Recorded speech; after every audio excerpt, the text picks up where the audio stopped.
Alrighty, we're live. Hello, hello, hello. A little bit late, and I blame Meta for that. Been getting distracted by a video he sent me through of like it's a 2.5 hour breakdown on Mort from Madagascar. And that has been uh yeah, my brain is a little frazzled because it is just non-stop ridiculousness. Okay, OBS, do you want to pick up Katawa Shoujo? It is running. Come on. You are. Hold up. Do I need to like? Nope. Nope. Okay. Don't. And of course, the moment I tab out, it appears. Can you appear again? Maybe a little quicker this time. Come on. Show up again. There we go. There we go. Oh. So yeah, last time we finished up Act 2 of Shizune's route. So we're on to Act 3 now. That ended with the Tanabata Festival, Hisao asking Shizune if she wanted to go out. And she said yes. So I guess we're about to see the results of that. So let's get into it. The following days pass uneventfully and with surprising quickness. I find renewed motivation to learn sign language. It seems that I have a knack for learning signs, so it would be a waste to not do it, and falling behind would be even more unacceptable. Summer break is coming up. Even though I figured that student council work would see a drop-off proportional to how lethargic my classes are becoming, it doesn't happen that way. Every day I get swamped under increasingly meaningless work. Despite how much I want to, I don't have even a free second to talk to Shizune nowadays. Every time I look at her, her face is buried in some book of records or some stack of papers that need to be checked over in triplicate. Today I woke up early to come to school before everyone else, hoping to catch Shizune. She has a habit of coming in first thing in the morning, to be more punctual than all the other students. Unfortunately, I think I'm earlier than her. Is that just Shizune having to be competitive again and just going, I'm better than all the other students? I'm the first here. Oh, another one of her little races.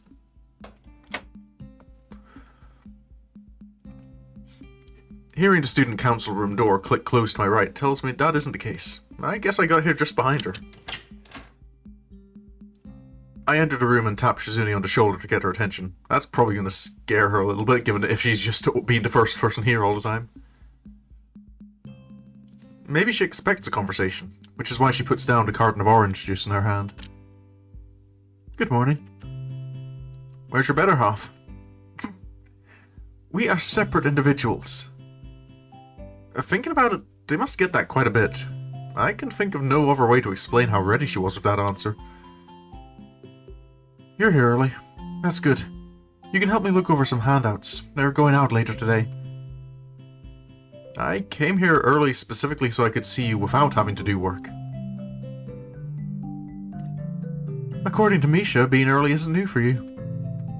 It's not new for you either. Are you saying you want to race? Yep, there it is. Shizune adjusts her glasses nonchalantly, a gesture that belies how giddy she is inside about the thought of having something very petty to take competitively and seriously. I think the smaller the matter is, the more it excites her. It's not a race. Do you want to make it a contest? I don't. I almost forgot to add the last part. The most important part. Well, that's fine. There are too many days left in the school year. I'd get tired of it anyway. With that, Shizune picks up her juice and finishes it off. I wonder if she's going to try and shoot the empty container into the trash, but she doesn't. In fact, she seems puzzled as to why I seem so disappointed. I'd better get to the point.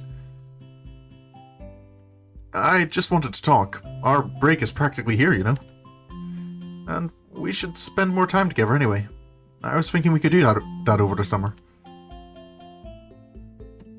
Shizune's face turns as red as mine must be, and she starts adjusting her glasses, flustered.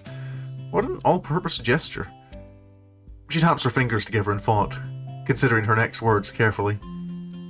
Oh, hello, my dear. Hello, Kendi. Welcome to the stream. Both arriving... Those comments are literally 1 second apart.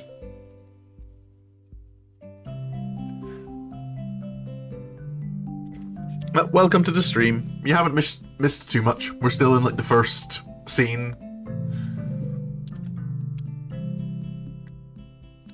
You mean like a date? Just because we're going out somewhere, that instantly makes it a date? Well, if you're going out just the two of you and you're in an established relationship a little bit? I suppose no, there's a... I suppose, yeah, if the purpose is to, like, spend time together and get to know each other better, I think that's what a date is. It's not like you're coming up with oh, we have this thing to do. The purpose of going out is to spend time with each other. It's not. I want it to be a date. Then it is one. Shizune approvingly claps her hands once before adding on to my statement. But not today. I'm going away for a week to visit my family. That is an oddly formal way of putting it, and for that reason my interest is piqued. Maybe her family is the prim and proper traditional kind, living in a giant old-timey mansion with a little stream and koi pond, where everyone wears kimonos all the time. It's a wild assumption, but it's fun to speculate sometimes. I wonder if Shizune puts on the appearance of being a calm and mature good daughter like Lily when she is with her family. I can't imagine it, but if there's even a possibility that it's true, then I must see it. Only a week? It must not be that far of a trip then. Of course not. They're still in Japan after all. Really? Oh, how is it? I'm just wondering, like, what's the intonation on that, really? It isn't like you can come with me. Is that what you're trying to say? Why can't I? It isn't like you would enjoy it. You don't know that. It could be fun. I think Shizune is in a better position than you are, Hisao, to know if you'd enjoy this particular trip.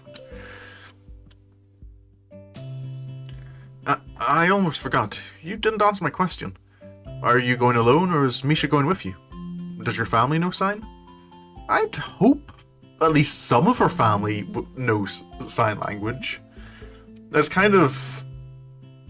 I can imagine that being the source of drama if her family, like, doesn't.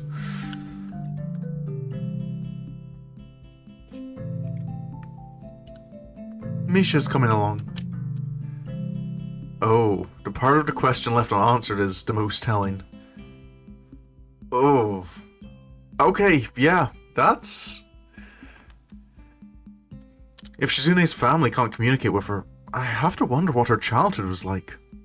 She probably wrote everything on that pad she carries around and still produces out of nowhere sometimes. Usually it's when neither Misha nor I are around. I can notice her from far away when she pulls it out like a last resort, grimacing the whole time. If Misha's going, then I'm going to go too. I think you're being a little pushy here, Hisao.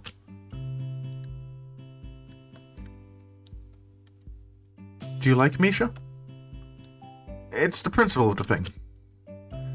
I entertained the notion that Shizune might actually be jealous, but I doubt it. She usually wears her emotions pretty plainly on her face, and I don't see anything that would support my theory right now. I think you're just bored. That's okay, though. Alright, we'll all go together. It's what I hoped for in the first place, and why you're trying to put him off it. You can't skip out on student council today to pack your bags. Just because you're coming with us on such short notice, it's no excuse. If anything, he's actually be jealous of me. It's like I was going to take her along, but not you.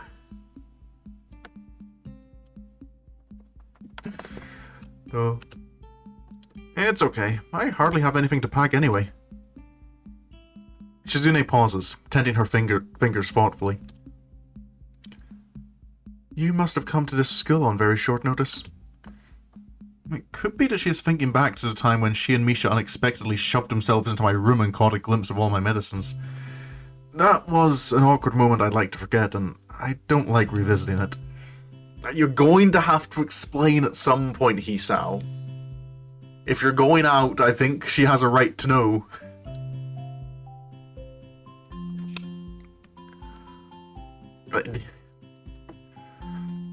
The way she tiptoes around the issue even now only makes me more uncomfortable. I did. It was kind of an on-the-spot decision. It worked out better than I expected, though. I hope Shizune won't pursue the matter, and to my relief, she doesn't. My home is in a particularly beautiful part of Saitama. I don't know where Saitama is. I feel I should... No, I'm thinking of Sendai. No, I don't know where Saitama is. We'll be leaving early in the morning, so be ready. Let's talk about it more later, okay? For now, these handouts won't look over themselves, and you're going to help me. As Shizune dives into her work, pulling me along with her, I think that she seems almost, but not quite, excited to go. Saitama reminds me of One Punch. Yeah, that I did remember. I've not watched One Punch Man, but I know enough about it to know that was one of the things that came to my head as well. But no, I do know it is a place, I just can't remember where.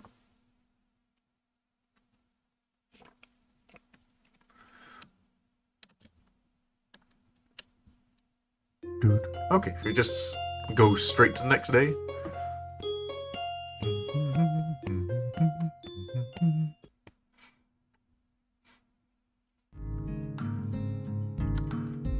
When Shizune and Misha arrive early the next morning to pick me up, they are dressed in something other than the school uniform I've grown used to seeing them in. It makes sense since we're on holiday, but it's still jarring. Shizune's dress is sharp and fashionable, almost too much for a quiet place like Yamaku. Thinking back to what she wore at the Tanabata festival, I'm starting to notice a trend with her. I think this is the first time we've seen Misha in casual clothes. Because I think in like some of the other routes we've seen some of the other characters in their casual clothes, like out and about. I'm trying to remember now.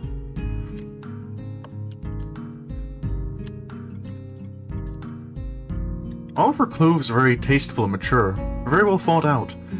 So then, I wonder why she herself is so immature. Well, at least Misha's clothes reflect her inner self on the outside. You're bringing so little. I said I would. I said there wasn't much to pack. Shizune pouts and rocks her own rather large collection of luggage with her foot as if embarrassed. Misha only has one suitcase with her, but it's almost larger than she is. She looks self-conscious about it as well. What? It's 1 week! God, that suitcase is as big as a compact car. The pea green colour is unsettling too. It's like something used to transport bodies. The way they look right now makes me want to tease them a little. Aw, up to Hisao. Remember who you're talking to. Is this a fight you want to get in? Aw, that's bad luck for you and Misha, isn't it? Having to carry those huge bags. Gotta pack light next time, like me. Everything fits into one little suitcase. Like James Bond! Yes, exactly like James Bond. Shizune gently tugs at her glasses in concentration. We should split the amount we carry equally. Wow, that's a great idea, Shi-chan. What? No? It would benefit us all. Yep. I'm going to have to say no. You're outvoted. She almost lunges forth as she signs it. Terrifying. Well, I was just kidding. I don't mind carrying a few extra. I just thought it would be fun to mess with you both. Maybe if you'd kept quiet, Hisao. But if you were going to try and make me carry it all, I was going to ride that giant green case down the mountain like a sled. That seems to make Shizune laugh, and she holds a hand up to her mouth to hold it back. It's like she's hiding it. I wonder if she can laugh. If not, that might be why she does that. That kind of makes me feel sad. She's gonna take a mile whenever he's so yeah, that's kind of, see, now I'm starting to theorize, like now that we're starting to get some hints about what's been going on in Shizune's life. Like from the sounds of it, that her family like doesn't sign at all. And now I'm wondering if like she can laugh, but the reason she does so silently is because like if she lacks volume control because she can't hear her own voice, if like she's gotten in trouble, like being scolded or worse, like when she has been too loud, and she's kind of learned like the only safe way to act is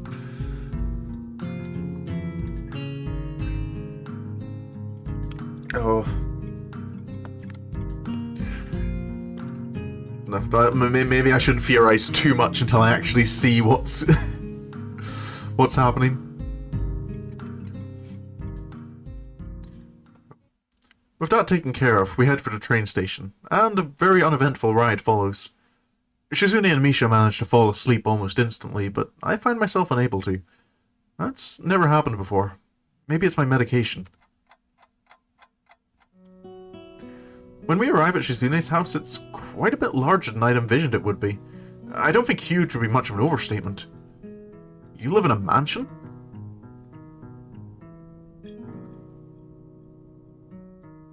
Shizune indignantly stands up on her tiptoes so that we're at eye level and frowns deeply. Haven't had my comment translated to her by Misha. It's as if she's saying, how can you even suggest such a thing? This is just a normal house. Nothing as ostentatious as a mansion. Okay. Yeah, I think Hisao's sign is coming along pretty well if he knows it's ostentatious. I don't imagine that's like one of your, like in your basic 101. I believe our definitions of those terms are quite different then. Hit-chan, are you surprised? Do you want to point out where you'll be staying? So, I was like prepared for like genuinely for a moment there for Shizune to like point to like a doghouse or something out.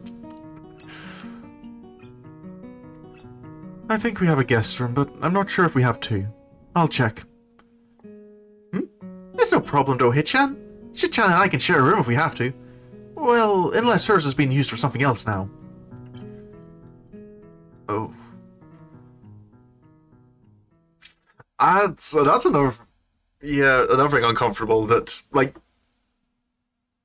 It didn't, like, that didn't sound like it was a joke. That Misha was, like, saying, unless they use her room for something else, that... Oh, like, her parents, like, her family don't consider her important enough to, like, make sure she has a room to stay in.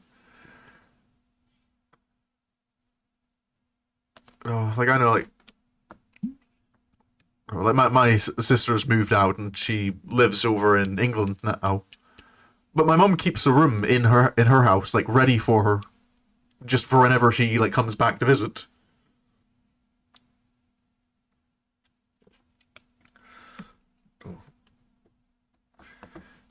It's kind of... It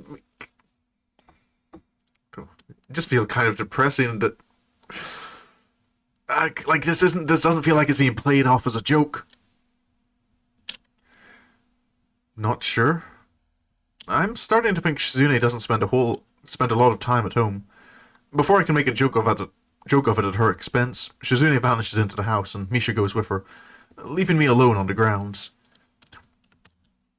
I don't want to follow them inside just yet. I put my bag down by the front door and take the opportunity to look around the grounds, just making a quick lap around that feels weird to do. Like, you're a guest, Hisao. Like, you should go in and, like, introduce yourself if there's people there. It feels kind of weird to, like, go up to someone's house and, like, unless you're being shown around the outside, just to go, I'm just gonna do a wee snoop around. I don't know, it just feels weird to me. Even though it takes just a few minutes, when I get back, the first thing I notice is that my bag is gone. And a tiny girl is in this place.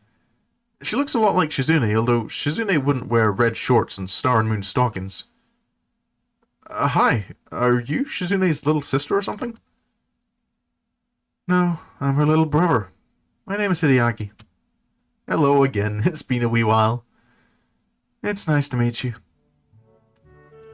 The voice that responds is straightforward, monotone, and also definitely male.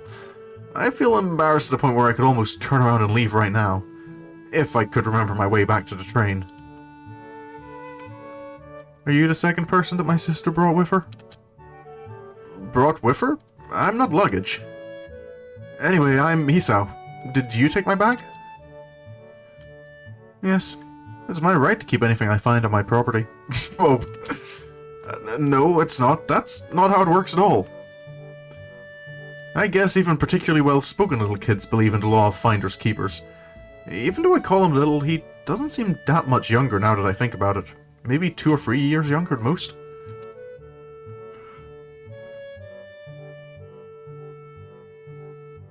Excuse me? I gave it to Shizune. It's inside. Are you on the student council? Yeah. How did you know? Does she bring it up often? I almost said, does she talk about it often? That could have been bad. Would it?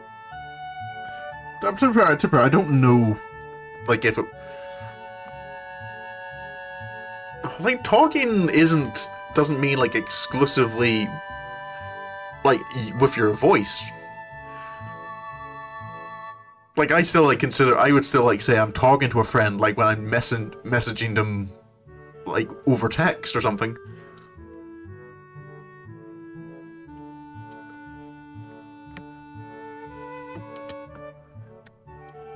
Yes, all the time. Do you get along with her? Get along? That's a weird question. I wouldn't be on the student council if I couldn't get along with her. What about you? Do you two get along well? Even though he has a monotone voice, his face is as expressive as Shizune's and belies how he really feels. It must run in the family. Looks like he isn't happy about my question for whatever reason. I'm sorry. I was only asking because you both act so much alike. I don't know why, but it feels like he's teasing me. Unfortunately, it works. I don't like being compared to Shizune. That's... I don't know, part of that feels like a little weird. Like, if you like... At least in my mind, like, if you liked someone, kind of saying, like, oh, you're similar, like, feels like a compliment? Like, there's a reason you like that person.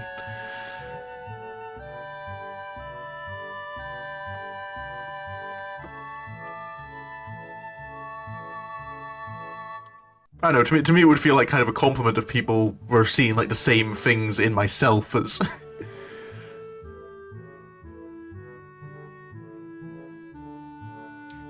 I don't know. This isn't the first time I've not understood Hisao. You're a lot more like Shizune, but that's to be expected. I mistook you for a little sister, even. If you don't want people to make that mistake, you should dress more appropriately. I don't understand. My clothes are perfectly seasonal. What's with the stockings? They're cool. You act like my sister. Eventually people will start mistaking you for her. So you want to become... I'm saying it would be I would consider it a compliment if I was.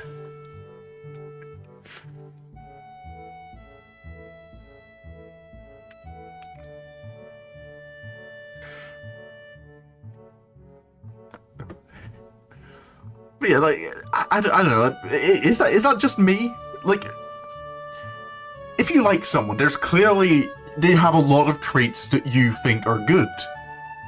So if someone says that, oh, you're a lot like this person who you like,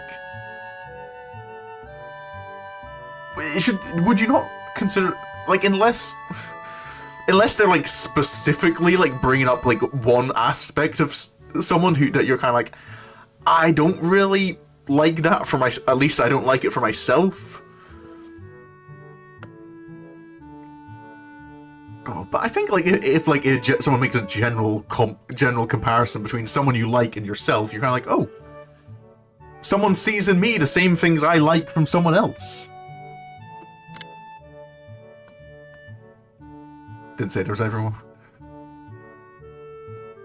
I don't know. I wasn't thinking you were, Minnie. I'm thinking more of like, I don't know, just into writing of the story like that. Again, it's just a thing I don't understand about Hisao, like why. Oh. Why he like I don't want to be compared to Shizune.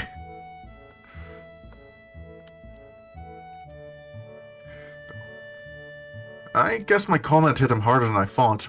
That would explain this attempt at turning it around. I hate being compared to other people. Oh no. Shizune doesn't like it when she is compared to others either.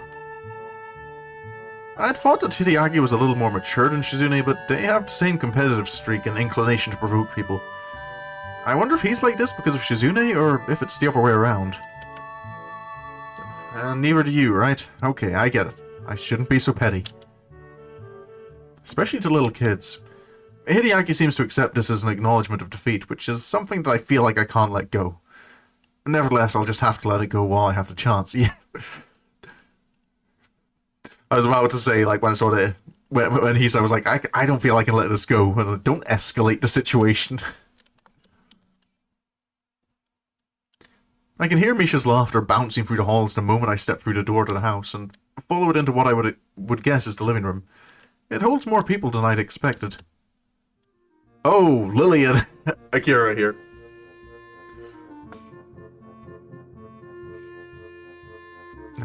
Among them, I spot a distinctive and familiar blonde ponytail. I'm more confused by why Lily is here than surprised. Oh, sorry, wrong emphasis. I'm more confused by why Lily is here than surprised. Shizune seems just as surprised, and Lily doesn't look ecstatic about this chance meeting either. Sitting next to Lily is a tall, androgynous-looking woman in a sharp suit. I'd like to assume that it's her older sister, but I don't want to risk it. I didn't expect you would arrive so early. At first I think she's talking to me, but it turns out that she's referring to Shizune. I don't think Lily even notices my presence. I've clearly walked in on the mid-conversation, and it looks like with her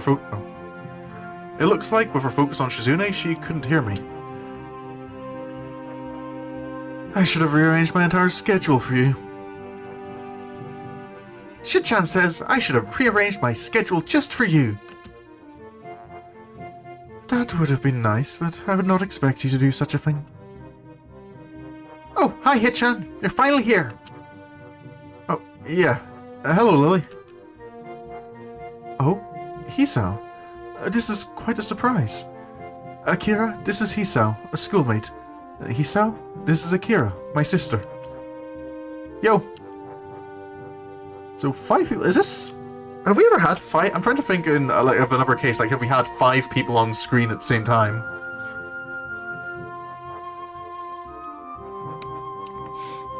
Oh, I can think of like times we've had 4 when I think it's been Misha, Shizune, Lily, and Hanako. Like, I don't know if I can think of any where we've had 5 characters altogether. She holds up her hand in a brief and quite casual gesture of greeting. So she is the older sister after all. I hope we're not messing up any of your plans, since we're only going to be here for one more day. Lily and I thought she may as well come with me. Akira turns to me, like she feels compelled to explain. I'm grateful for that. I suppose my position here would be best described as a babysitter. Akira ruffles Hideaki's hair as he carries on with his pastime of looking displeased. That's the meaning. Really? Maybe I'll change my title once you get a few more years on you. Or at least a few centimeters.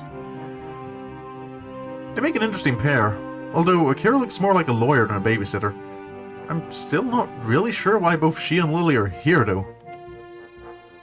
Taking a glance around the room, there are tennis rackets, golf clubs, and even a stack of fishing poles and tackle boxes secreted here and there. Behind every chair, in every corner, and under every table there is some piece of outdoor hobbyist equipment. I pick up one of the fishing rods and play with it. I don't know. Hisao's, like, manners, I feel, leave something to be desired. Like, first just snooping around, like, doing a lap of the house. And now just kind of, I'm just gonna pick up something in and... Like, essentially, well, yeah, it's Shizune's house, but it's more as well, like, I'm assuming her parents.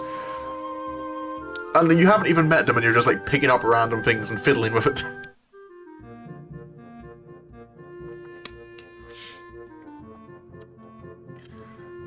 This is a nice house.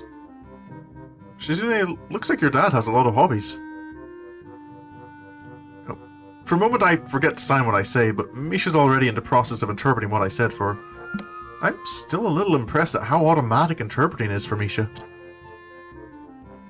Do you fish? No, I don't know how.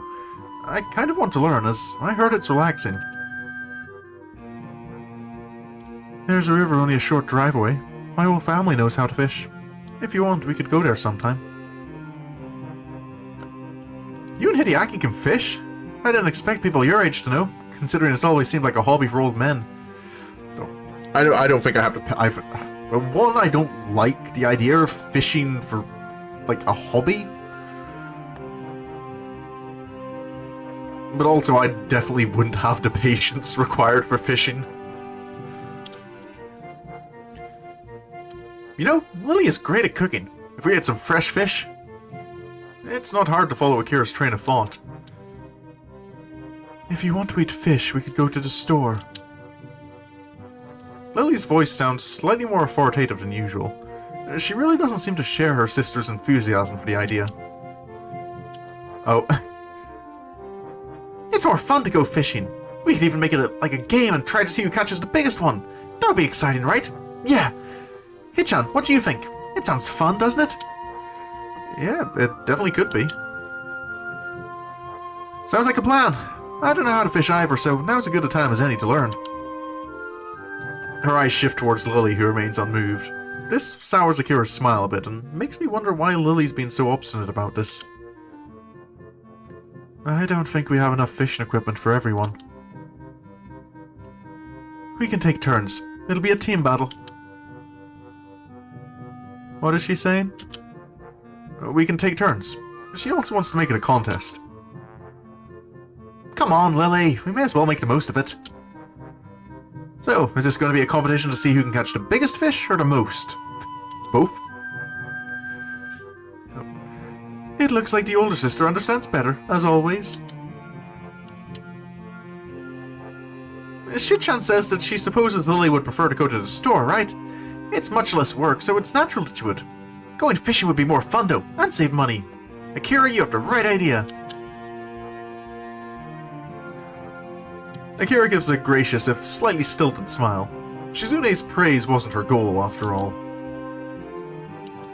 I feel bad for Lily being ganged up on like this. Isn't the river quite far away? I don't think it's that far. I can drive if we have to. I'm okay with it, as long as you catch something. Can your car fit this many people? And with a whole lot of fishing gear on top of that? She purses her lips as her fingers subtly move, counting up the amount of passengers the required cargo.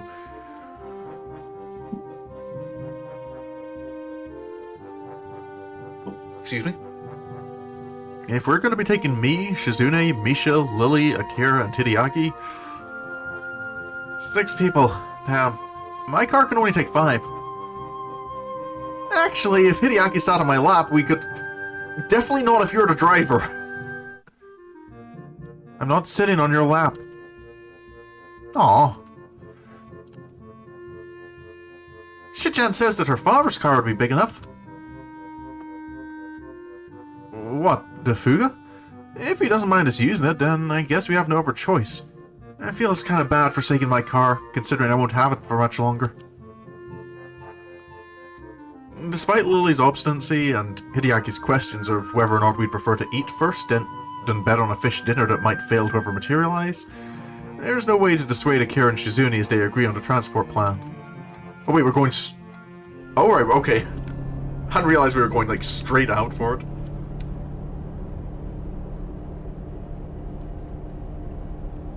Oh no, the smile on Shizune's face. My expectations of a somewhat relaxing drive through the countryside are fulfilled. Akira's driving is as smooth and peaceful as the surroundings, to the point where Misha falls asleep during the trip. I thought this trip would have been rather too slow-paced for Shizune's liking, but she seems to genuinely enjoy it. Even with Hideaki awkwardly sandwiched between her and the door. Oh. She just keeps looking out of the window and smiling. Okay, when they said the dad's car was bigger, I assumed it would be like a 7-seater, not just a... the back seats are wide enough, we'll just squeeze an extra person in there.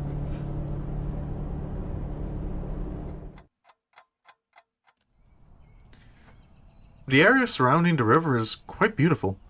Akira and Shizune head off for the river so quickly that we have no choice but to chase them. We would be left in the dust otherwise. I can see Hideaki and Lily are just humouring their siblings. Lily being the more unenthusiastic of the two. Misha seems as happy as ever, though. Looks like she managed to latch on to some of Shizune and Akira's excitement. As for myself, I'd rather eat now, but the thought of fresh fish prepared by Lily is appealing. Did she, like, properly agree that she would do it? The river is larger than I'd imagined, although very scenic and peaceful. Other than a small pier apparently built just to fish off of, this place looks untouched by civilization, and it makes me realize how much greenery I've seen lately. Green is good. Shizune pulls Misha away so that they can explain how to fish to Akira. Lily and Hideaki are talking between themselves, so I decide to join the enthusiastic trio. So which one of these lures should I use then? Oh, can I use this cute little one? Oh, sorry, Shizune looks like he's got like, no, that's mine. Wait, this is a contest. We need to pick teams first. Shichan and I will be on team 1, of course. Hitchan, you're going to be on our team too, won't you? We can be the student council team. Okay. Alright then. That makes me, Hideaki, and Lily on the other team. Lily, what should we call ourselves? I don't see why it matters. I don't think it matters. Oh no. Team No Enthusiasm it is. Yet again, Akira's best efforts are rebuffed. Shizune and Misha, on the other hand, have no lack of enthusiasm whatsoever. Hisao, you can be our point man. Please try hard to catch as many or the biggest fish possible. Why me? No one's even taught me how to fish yet. We can do that now. Cue the fishing minigame.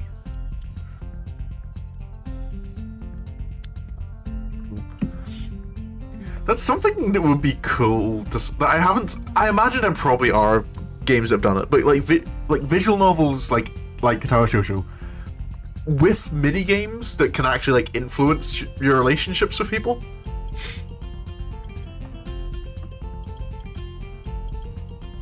Cool. Like it'd be interesting, I think, like if like when the chess came up, like you actually got to play a game of chess.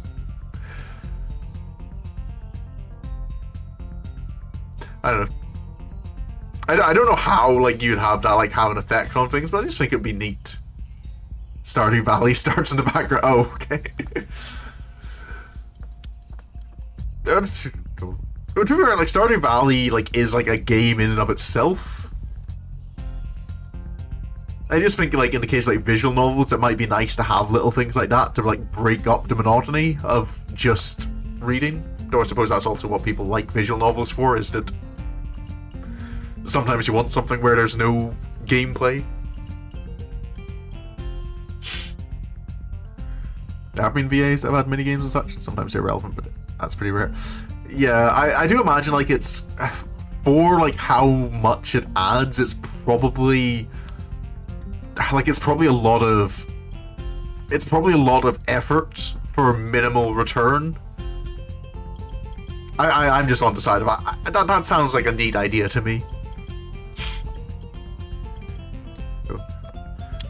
After a quick tutorial, Shizune immediately tries to draw us into a discussion about the strategy in a tag team fishing competition. Can have some Pokemon 6th generation? Minigames for your Pokemon makes them like you depending on how. 6th generation? What's 6th? What's Gen 6 in Pokemon again? She had... You had like red, blue, and green.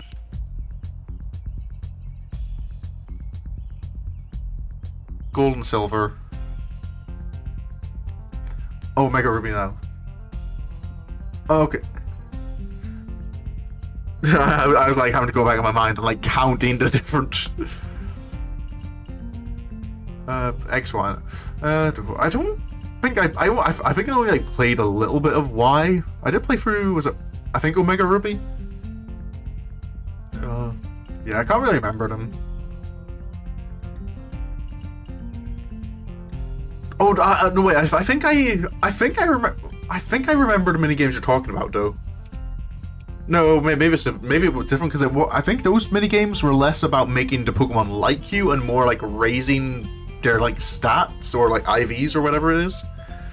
I don't know. I never was big on like the technical side, like the technical competitive side of Pokemon. And 6 was last. Yeah, I think Omega Ruby was like the most recent game that I played, and after that I'm just kind of. Pokemon games feel very samey to me. Like maybe it doesn't seem that way for like people who like are enjoy the competitiveness of it and like enjoy the changes and like just changing meta. But I kind of realized like I think it was when I tried like starting to go through X. Or was it Y? I can't even remember if it was X or Y I have. But I went through it and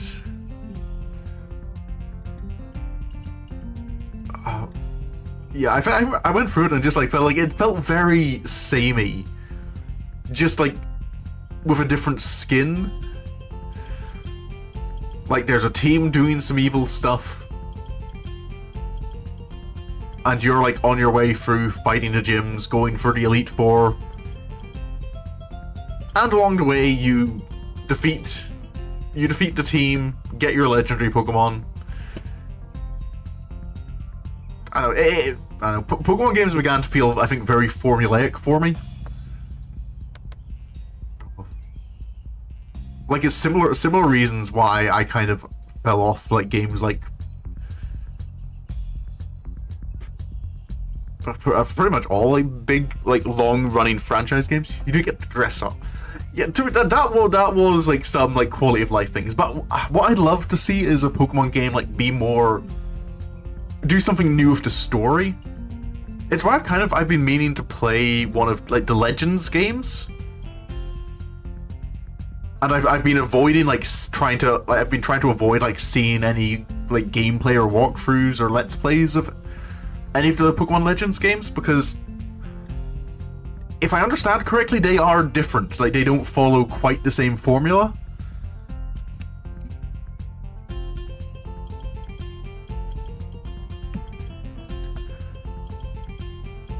No, but no, I'm getting sidelined with. That was supposed to just be a comment on. I think it would be neat for visual novels like this to have mini games.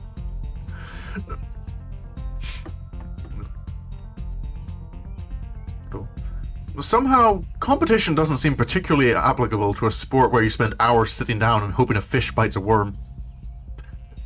To me, just randomly reminded me of a quest in RuneScape where you have to like you're entering a fishing competition and you kind of have to like realize that like a lot of this is chance based. I'm going to have to rig the competition if I'm going to win. And it's like finding the kind of, it's where you stand on the beach is like determines like how likely you are to get a good fish. So you need to like keep like doing like sneaky little things to get everyone else to move away from optimal spots and into like places where they can't catch anything. Can't try to have Sun Moon where he got rid of gym leader battles, made him. Oh yeah, I do kind of remember seeing that.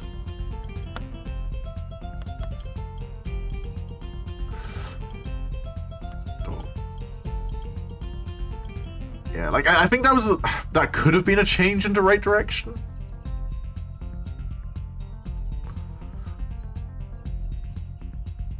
No, but yeah, yeah. I think to be fair, I haven't played Pokemon games in a while, so it's kind of I can't say too much about how similar the stories are. So maybe maybe my criticism is unfair.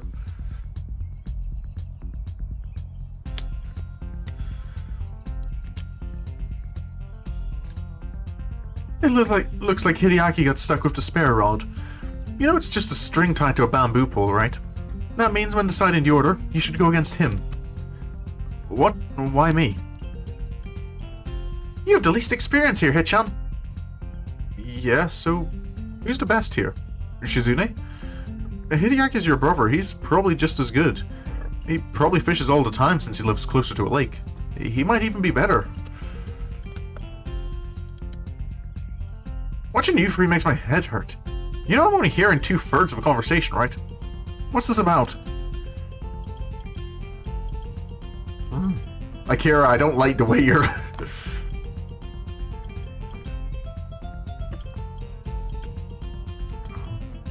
I don't know. It feels kind of rude to knowing Shizune can't talk. No. Picking our lineup. Akira makes a troubled face. She's getting impatient, which probably isn't too unreasonable. Oh, there it is. If you're impatient, that only makes me more excited. Now I want to play for higher stakes. What's she saying? She wants to play for higher stakes. I wouldn't be too hasty. We have beginner's luck twice over on our side after all. The only way you'll be able to beat that is by catching a whole ocean. Oh, don't. This is a freshwater body of water, you marine biologist. A weird insult delivered with unblinking and innocent good cheer. Akira doesn't seem bothered. She laughs it off, and Shizune looks like her usual mischievous self again. I'm glad to get along. So, are we gonna pick teams or what? I'm getting kinda hungry. Hisao, Misha, and I are on one team, and Lily, Hideaki, and you are on the other, aren't you? I suppose that's the most obvious arrangement. Wouldn't mixing it up a little be more fun, though, eh? You don't want to fish with your own sister? Well, neither of us know how to fish, so putting both of us on the same team is kinda... Well, it sounds like I've heard something kind of dangerous. I try to change the subject before Shizune can turn that incredulous look on her face into anything more. So, I guess you and Shizune know each other? Sure do. We go way back. Akira throws a knowing grin at Shizune. It's not until Misha's finished translating what she said that Shizune gains a troubled face. Akira sure is different from Lily. Aside from how they look, she's much more informal and laid back. I expected Lily's family to be all be proper and formal like her, so this is a surprise. But I feel like she's easy to talk to. As much as I like talking about catching fish, we should probably actually do it sometime. Would you suggest that there should be a lineup like in baseball? Or should it be everyone at once, or a tag battle style? Can everyone sit wherever they want, or do the teams have to stick together? Do we call where we fish? What fish sizes will we got? Yeah, Shizune definitely is the most expressive of the characters. Oh, but yeah. Shizune wants all the roles.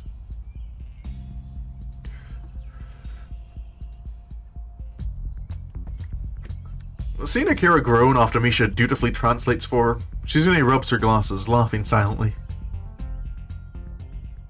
Never mind. Let's just fish then. It can be an individual contest.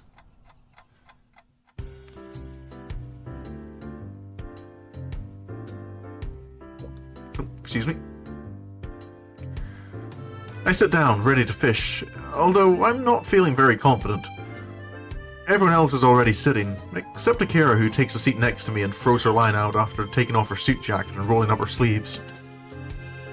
Misha and Hideaki end up sitting on the shore and fishing together, as there's not enough room on the pier for everyone. Truth be told, I'd rather be sitting next to Shizune, but Akira seems approachable enough. Careful there, you're a little close. Don't tangle our lines, okay? Actually, that's a good point. Generally, we have a place like local to us, like we call the Fisherman's Walk, and it's about like half a mile of path like up alongside the river with little piers along it. There's like one pier per fisherman, and like they are fairly spaced apart.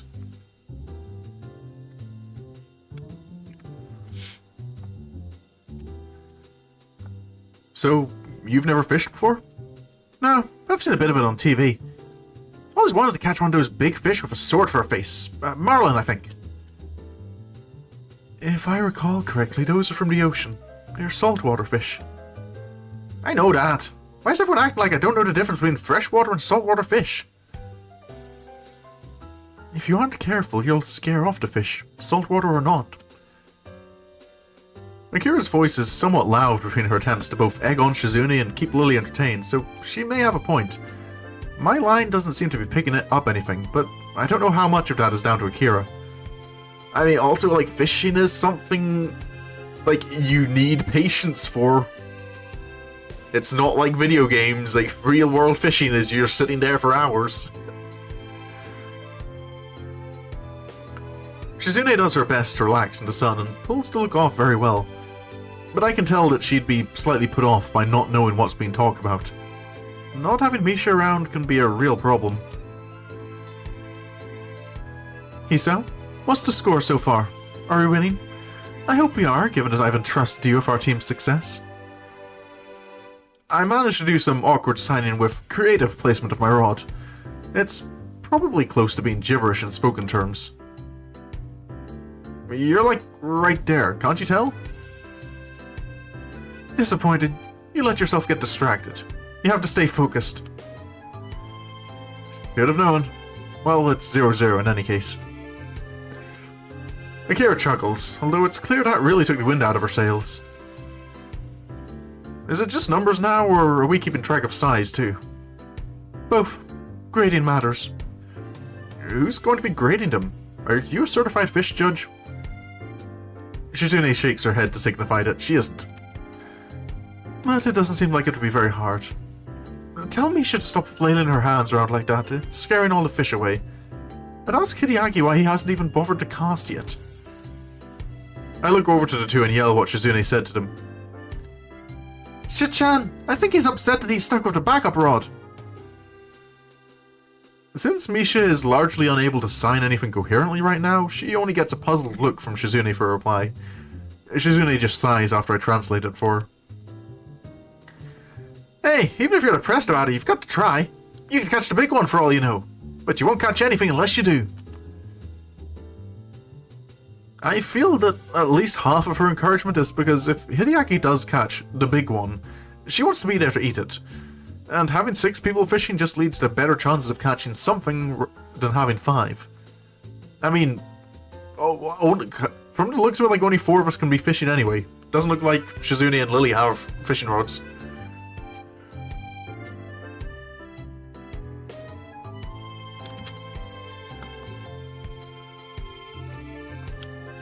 The constant awkward shuffling I have to do to communicate with Shizune, not to mention her increasing fidgeting, make me think it might be good to give her a go at fishing.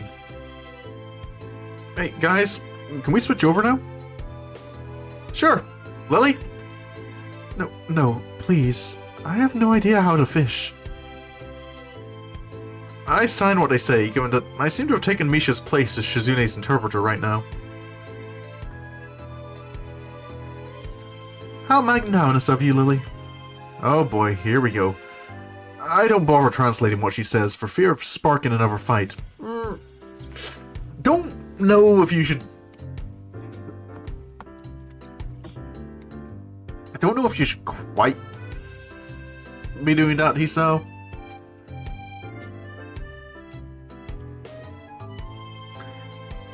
Like that feels kind of like it doesn't feel right to like censor Shizune.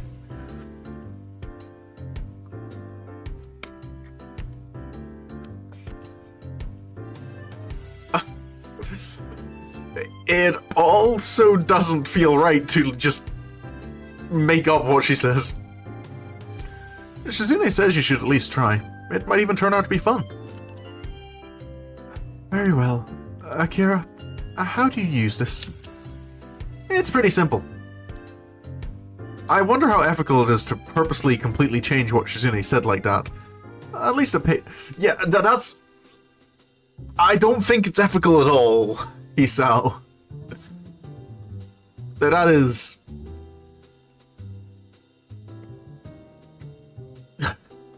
that doesn't sit right with me.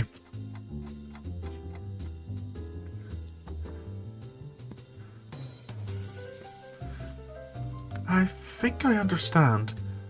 What bait do you think would be best to use? I'd prefer something that wouldn't hurt the fish too much. To be fair, I don't think the bait makes much of a difference, Lily. It's the hook. If you're putting a hook through their mouth, I don't think the bait's gonna hurt them that much more. And letting it go? Oh, no, don't do that. Good luck, energy tonight, you do tributes.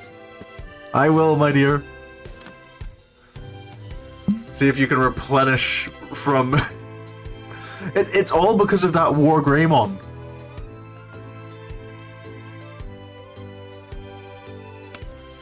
But if it isn't big, there's little point in killing it.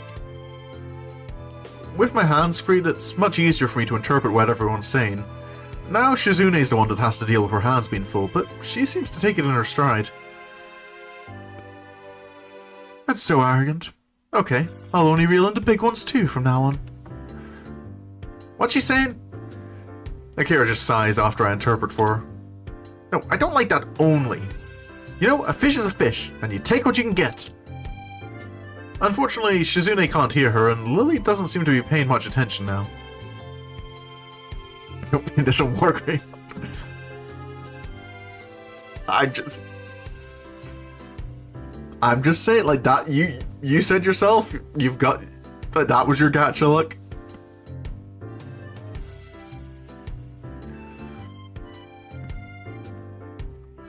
Lily's taken to fishing easily. It's a very relaxed activity after all. It isn't long before they both catch fish, and surprisingly, Lily is just as interested in which is the bigger of the two as Shizune is. As the hours pass, it seems like they're even starting to have fun. At the end of the day, we have several good-sized fish between us. Even Hideaki and Misha managed to catch one. No one brings up that we were competing to see who could catch more. I don't think it matters to anyone anymore. Not even Shizune? Shizune and Misha are talking between themselves some distance away, and Lily and Hideaki are doing the same. I decide to take advantage of the quiet moment to talk with Akira. Lily and Shizune got on well today. I didn't really expect it after seeing how they act towards each other in school. She gives an amused snort. It looks like she doesn't take their feuding as seriously as I do. They've got their reasons.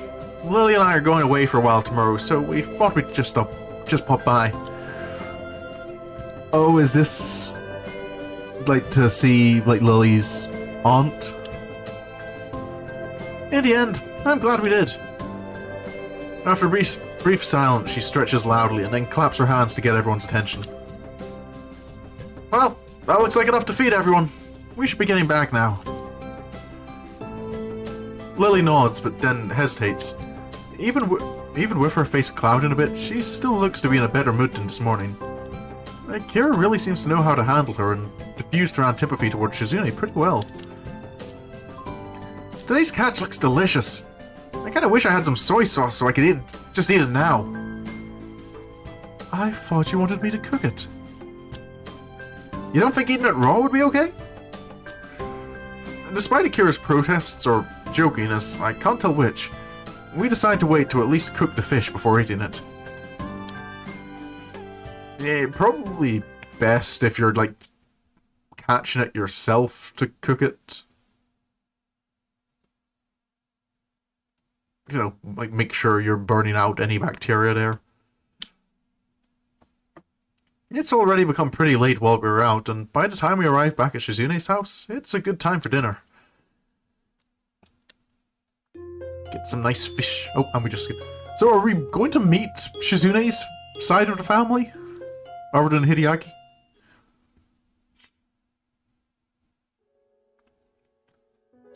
Some of my pills spilled out all over the bottom of my bag, which I didn't realize until minutes before I was set to go to bed last night.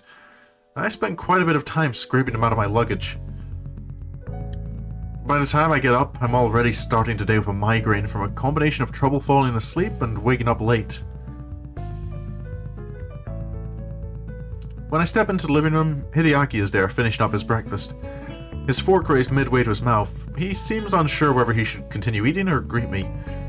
Maybe I should back out of the room. Good morning. Morning. What do you think we should have for breakfast? Did that drive around? Yeah, I think I've finally gotten to a point where I think I recognize when it's not going to be tense.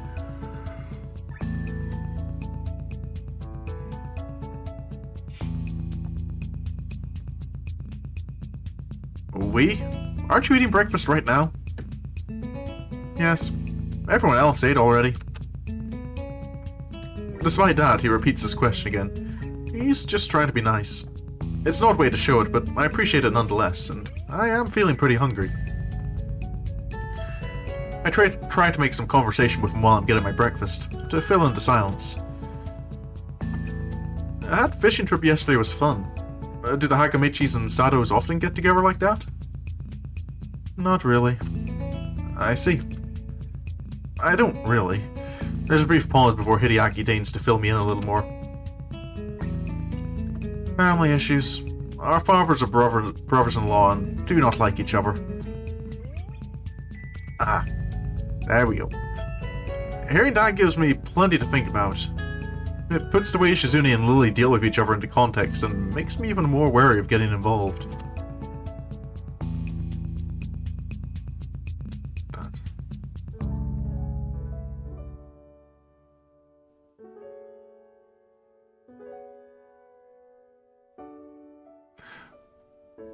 Oh, so I'm just kind of thinking, like, saying that dads are brothers-in-law sound like a... wait, no. I think I...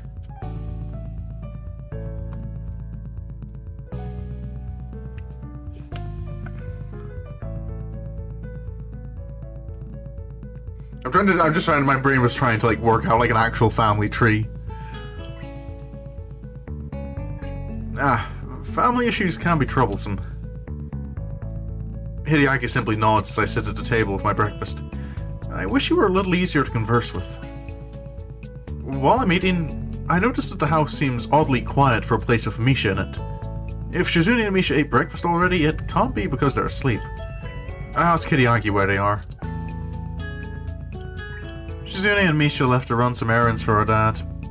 The local business people love dealing with Misha, so he insisted. Well, she's got a nice and cheerful personality. I can see why they would.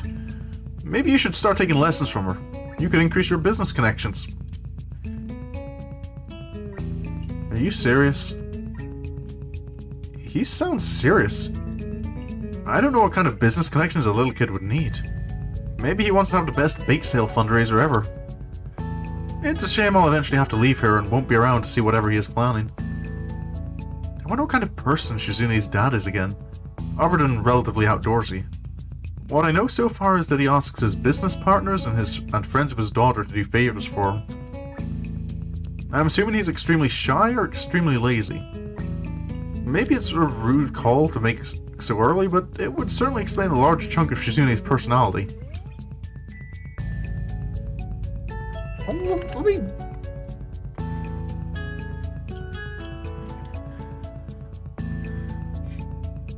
extremely sharp. That feels like not a...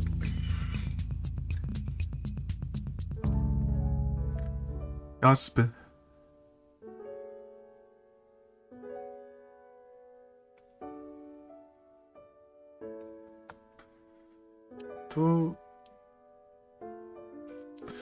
What? I don't know. That feels like a bit of like assuming the worst of someone. Like it could be just a case of like if he knows like Misha is popular with people, then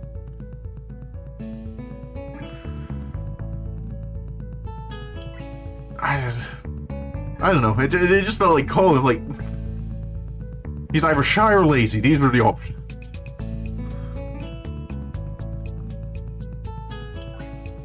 Do you want to go anywhere? Not really. Why? Do you? I thought there might be somewhere you'd want to go. You don't want to go you don't want to do some sightseeing or eat at a specific restaurant? I don't know. I've never been here before. I see. I was just about to ask him about what Shizune was like when she was younger, but he's managed to sidetrack me with just one question. This appears to be as awkward a conversation for him as it is for me. You're sure eager to please today. Why are you being so nice? Are you showing your secret nice side now that your sister isn't around? You're sort of right. Shizune wanted me to keep you company today. I don't want to trouble him and try to make him see that, but Hideaki is as stubborn as his sister and feels as if this is his duty. He also seems to be earnestly trying to be nice. Quickly, I start to realize that Hideaki's idea of fun is fishing, collecting cameras, and making esoteric puns. Fishing is fun, but it's something I would rather do than discuss. The same goes for cameras. I'd rather handle them than collect them. This is something Hideaki picks up on himself. Are you bored? I'm not bored at all. I almost yawned a word, so Hideaki ignores him entirely. You are bored. Shizune said to be entertaining, and I think I don't know how to do that. I am entertained. You don't sound entertained. I am. Why do you yell? I hope you do not yell so much around Shizune. It's hard to tell if he's joking. I, for one, am a bit surprised. I try to play it off and change the subject. Do you just collect cameras, or are you into photography too? Not really. If I did, there'd be more photos in this house than there currently are. What is there to take pictures of? I don't know. Birds? Architecture? One of those restaurants you were talking about? I thought the city had tons of cool stuff. How can you live in a place with so much to do and do nothing? Hisao feels kind of like confrontational at the moment.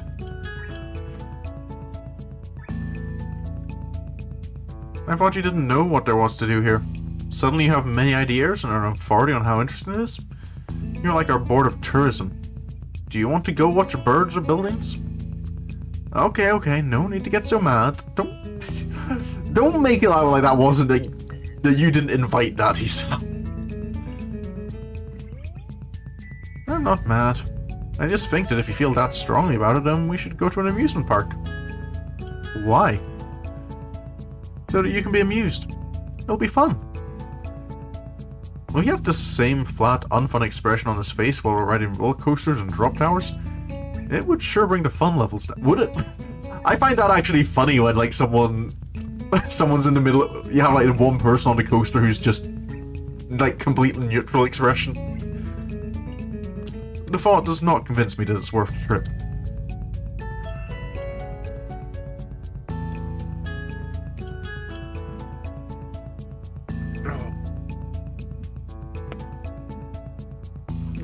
Sorry, need a stretch. I don't know. It always sounded to me like going to an amusement park meant you spend more time waiting in lines than actually doing stuff. You'd have to go earlier than this just to skip the lines. Have you ever been to one? No, but it seems like that is what it's like. I don't know, Hisao, you're feeling... Hisao... I don't know. It's just reminding me of that line we saw in the Monogatari series recently, Mooney. Just the, I think you're unhappy because you're not trying to be happy. I feel like Hisau's in that, like, is doing that at the moment. Like, he's shooting himself in the foot. It's just kind of like, Hideaki is suggesting things, and I'm just gonna go, nah, that doesn't sound fun enough.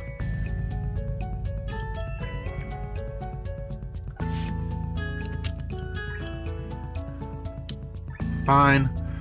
What about a regular park? There's one nearby that Shizune likes going to. Maybe she'll be there and I can unload you onto her. What do you mean unload? I'm not luggage. You're certainly weighing him down, Hisao. You don't want to go to an amusement park. I don't know what to do. He looks as though I've hurt his feelings by refusing to go with him. I'm already rationalizing my decision. I don't like waiting in lines. It would be too much like a date. I'd rather go with Shizune. It would be too tiring. You see, you're making...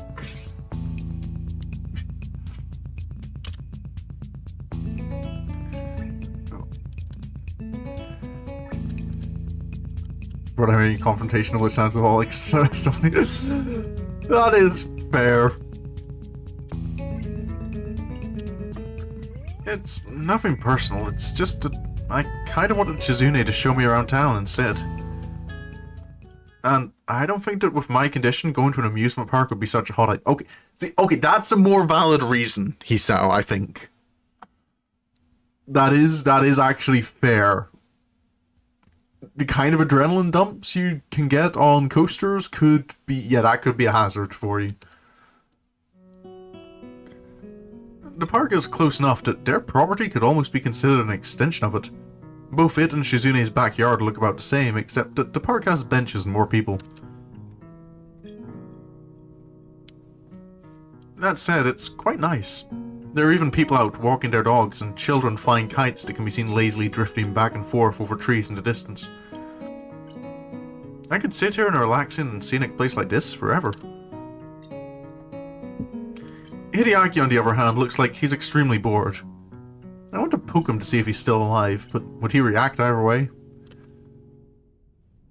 Are you bored? No. Are you going to jog or play frisbee with dogs like everyone else? Is that what people do in parks? Well, you go to parks to get back to nature and enjoy the atmosphere. That's why you jog in the park instead of just on the sidewalk or something. You can jog anywhere.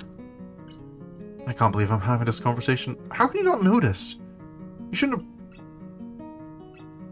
He's so... What the... Sorry, I smacked my mic there. Like, what? Where is this coming from? Like, I'm just... How can you not notice? You shouldn't have brought it up. It's too weird. Haven't you ever heard of children should be seen, not heard? Yes. I lied. I'm bored. Would you like to play a game? Hisao, you're just making me dislike you at the moment.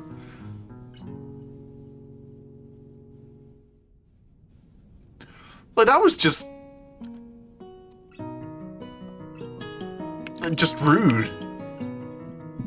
It felt like it just came out of nowhere.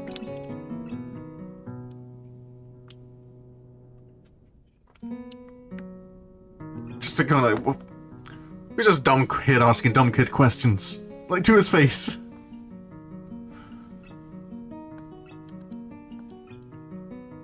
I groan audibly enough to hope that he understands I don't want to. He doesn't care. In fact, he's already toying with a deck of playing cards. Oh, this is...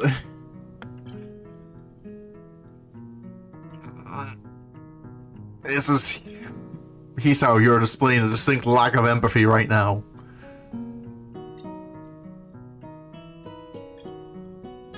And also, like, Shizune warned you about this. Shizune said you would probably be bored if you came along.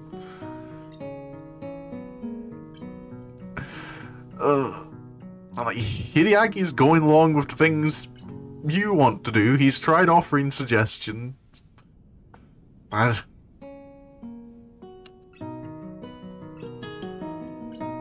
are you upset?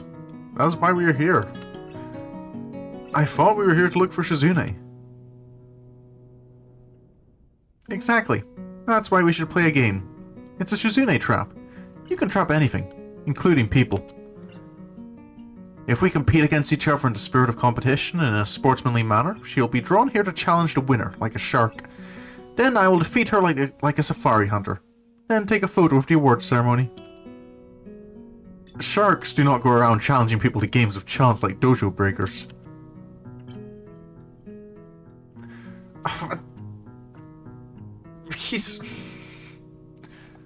When did you bring that camera? Anyway, no. I get enough games hanging out with your sister. I think Hisao is just... I don't know, like, what did Hideaki do to you, Hisao?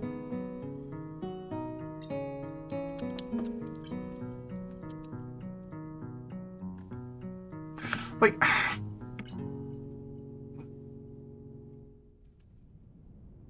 Because, like, you and Shizune have agreed to go out. You maybe want to treat your, like, girlfriend's little brother with some respect.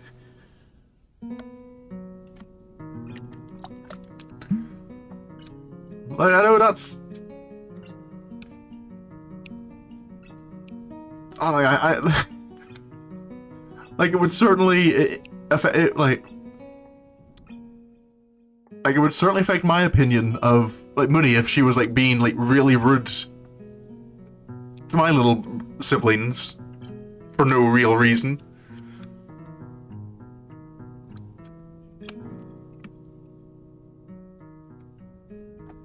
And I'm sure... I'm sure she'd be bothered as well if I was, I don't know, being disrespectful to any of her siblings.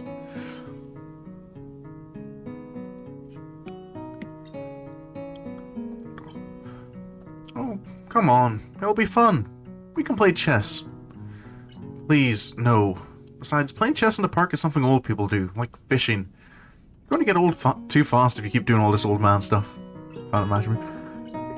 Yeah, well, that's like part of my point is that it feels like really bad for Hisao to just be like not even trying to engage with Hideaki. And, like, shooting down all his ideas. You're a third year in high school, Hisao. You're nearly an adult, if you're not an adult already. I'm not sure when your birthday is. Like, be the bigger man here. You can try and engage a bit. Put your own entertainment on the side.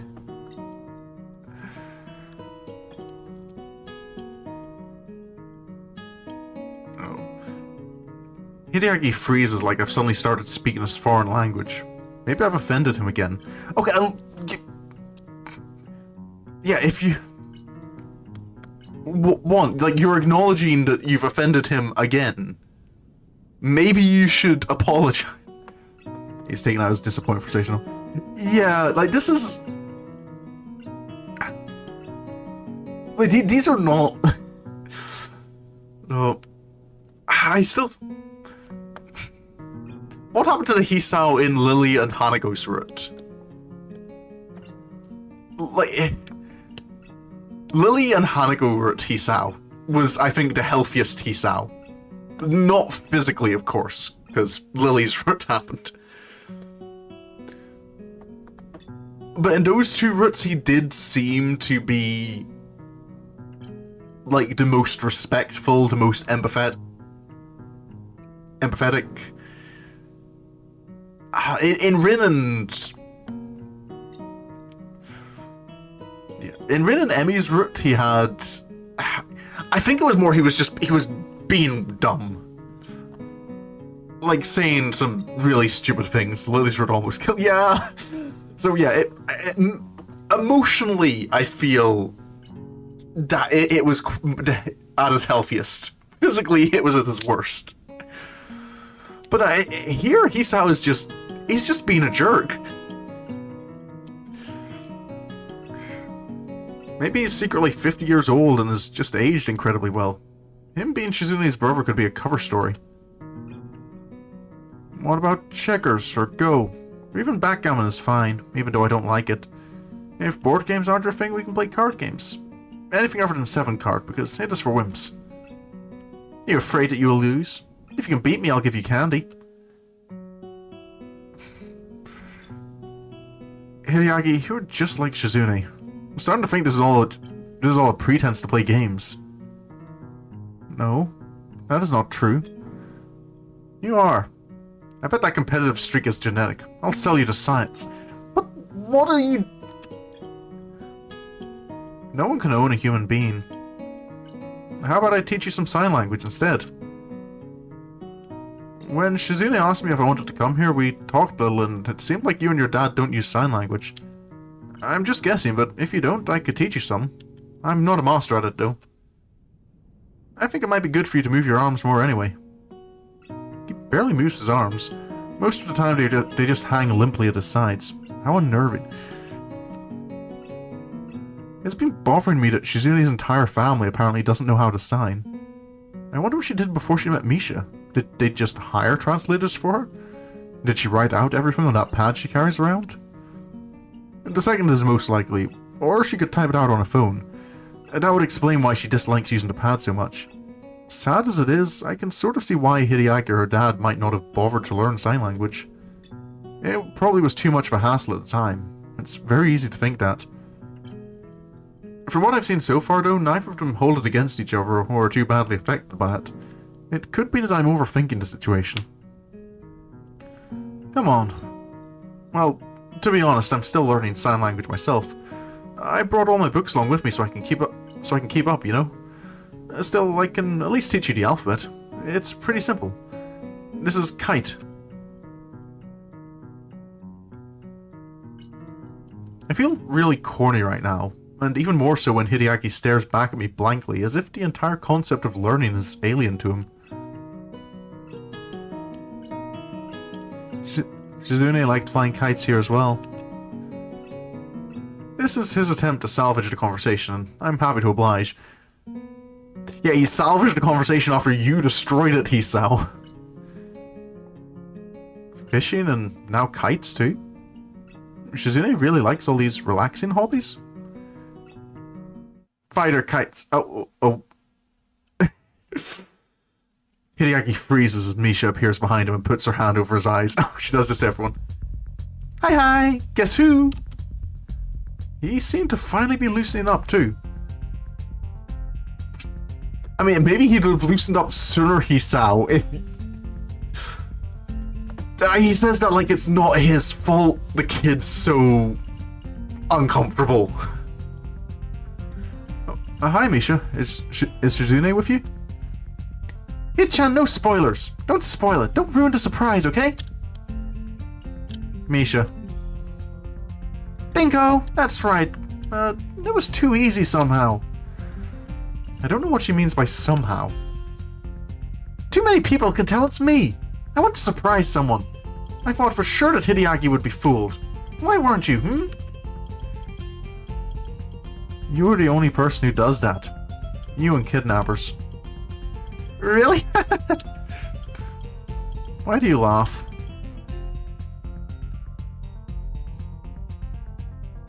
Oh boy, now I'm feeling... Are you giving Hisao trouble? I thought you would take him somewhere more exciting than the park. It isn't even that far from home. You're so lazy. Like, see, now I'm feeling bad for Hideaki, like... Oh, because... Hideaki, are you giving Hit-chan trouble? You should have taken him somewhere more exciting. The park is too close to home. Hit-chan says you're lazy. You wanted to come here. Why are you so argumentative? I have to keep my little brother in line. What is she saying? You must be... Okay, now I just feel bad for Hideaki, because, okay, like, it's... He just a punch. Yeah, I'm... Poor kid.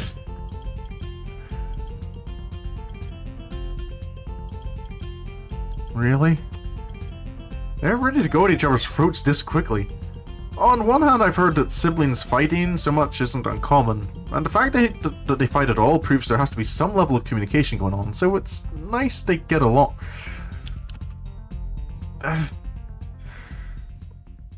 They argue all the way back home.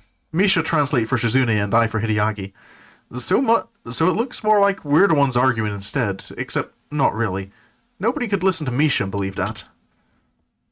The day got entertaining in the end, at least. At Hideaki's expense.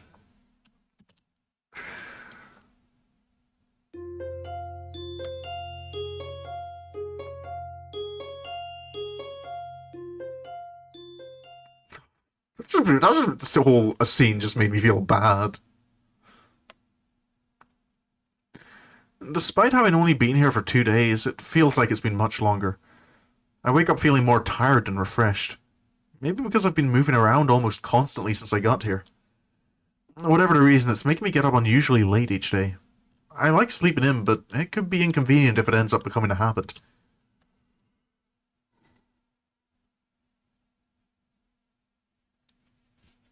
Plot twist, he's a freaking light experience. So, I don't feel like that's the case. He does seem bothered, and he seemed like genuinely like trying to get Hisao to... I don't know, Hisao was just really bothering me there. Like, would it have been so bad to just humor the kid?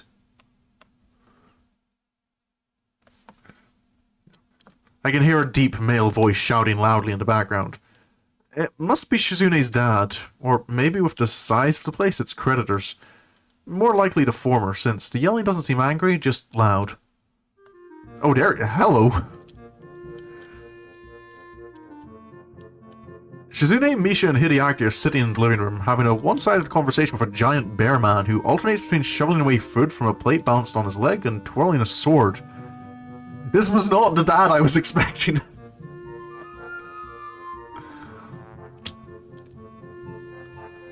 From what Shizune and Hideaki are like, I'd expected their dad to be a very reserved, clean-cut, possibly androgynous person. So, I'm pretty surprised. I'm surprised for a while, until he starts talking to me. Oh, you must be Shizune's other friend. Did you have a good night's rest? The guest rooms are a bit sparse. If there's anything you need, feel free to tell me. Thanks. You must be Shizune's father. It's nice to meet you. I'm Shizune's classmate, Hisao Nakai. The pleasure is mine. I've wanted to meet you. After hearing that I would have a second guest in my house. Unexpected. Hear something like that, and obviously you want to see what that person is like. Would you like my business card? He holds up a case full of them for a second, and I can see that his name is Jigoro, and that his office hours are from 8 to 6. They also say that he's a consultant. What a prepared guy, carrying his card case around in his own home. I mean, to be fair, I don't feel I'd be too surprised, like he has it just like in his pocket. You weren't expecting that to be a sword wielding one. No, that was not what I was expecting. He just like pops up looking like the mentor of like a shonen anime.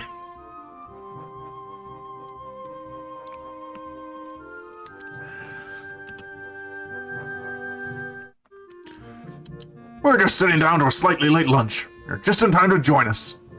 Oh boy, Hisau's just woken up and they're having a late lunch.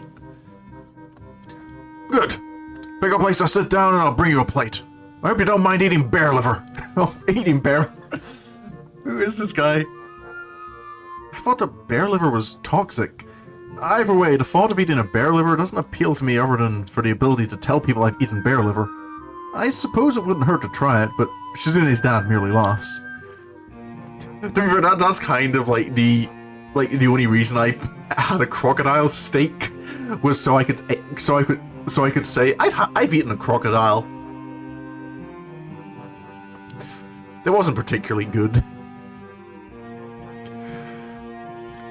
I'm just making a joke. Although maybe it wouldn't be such a bad idea to cook up some bear livers for you kids. It'll make you strong. We're actually having omelets. I'll make you one right now. Is that unusual for you, having an omelet for lunch? Very unusual. No, not at all.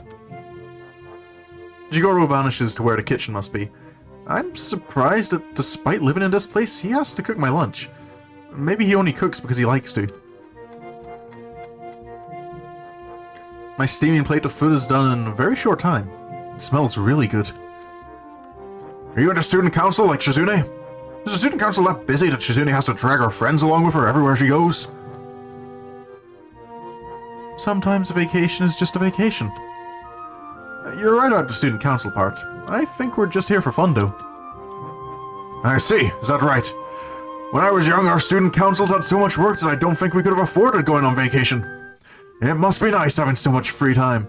It'll give you plenty of time to think about your future. Oh, there comes the future question again. I do not like the direction this discussion is taken and start thinking about how to avoid it. You can never escape it, Hisao. Every route will make you confront this. Have you thought about that? About what you want to do? No. I haven't given it much thought recently. What do you do, if you don't mind me asking? It must be something pretty cool if it can get you a house like this. Why do you want to know that? Children aren't interested in business. What business of yours is my business? Suspicious. Are you some kind of taxman boy? I guess he really does not like being asked questions. Hit-chan isn't a tax collector's boy, I think. Hit-chan, what do your parents do? You never told us. You, be quiet. Don't interrupt me. I hate being interrupted. Rude. Okay. Shizune doesn't look too happy with this turn of events. Even with Misha unable to sign to her what's going on, she can read the mood easily. Her glare becomes more smoldering as Jigoro continues to rant. One more thing. My fishing equipment. I came home and it was just in a big pile in the corner. Rods just stacked haphazardly on top of tackle. That was me. I can't remember if it actually was him. If it wasn't, I appreciate that he's willing to take one for the team. Doesn't matter because Jigoro ignores him without skipping a beat.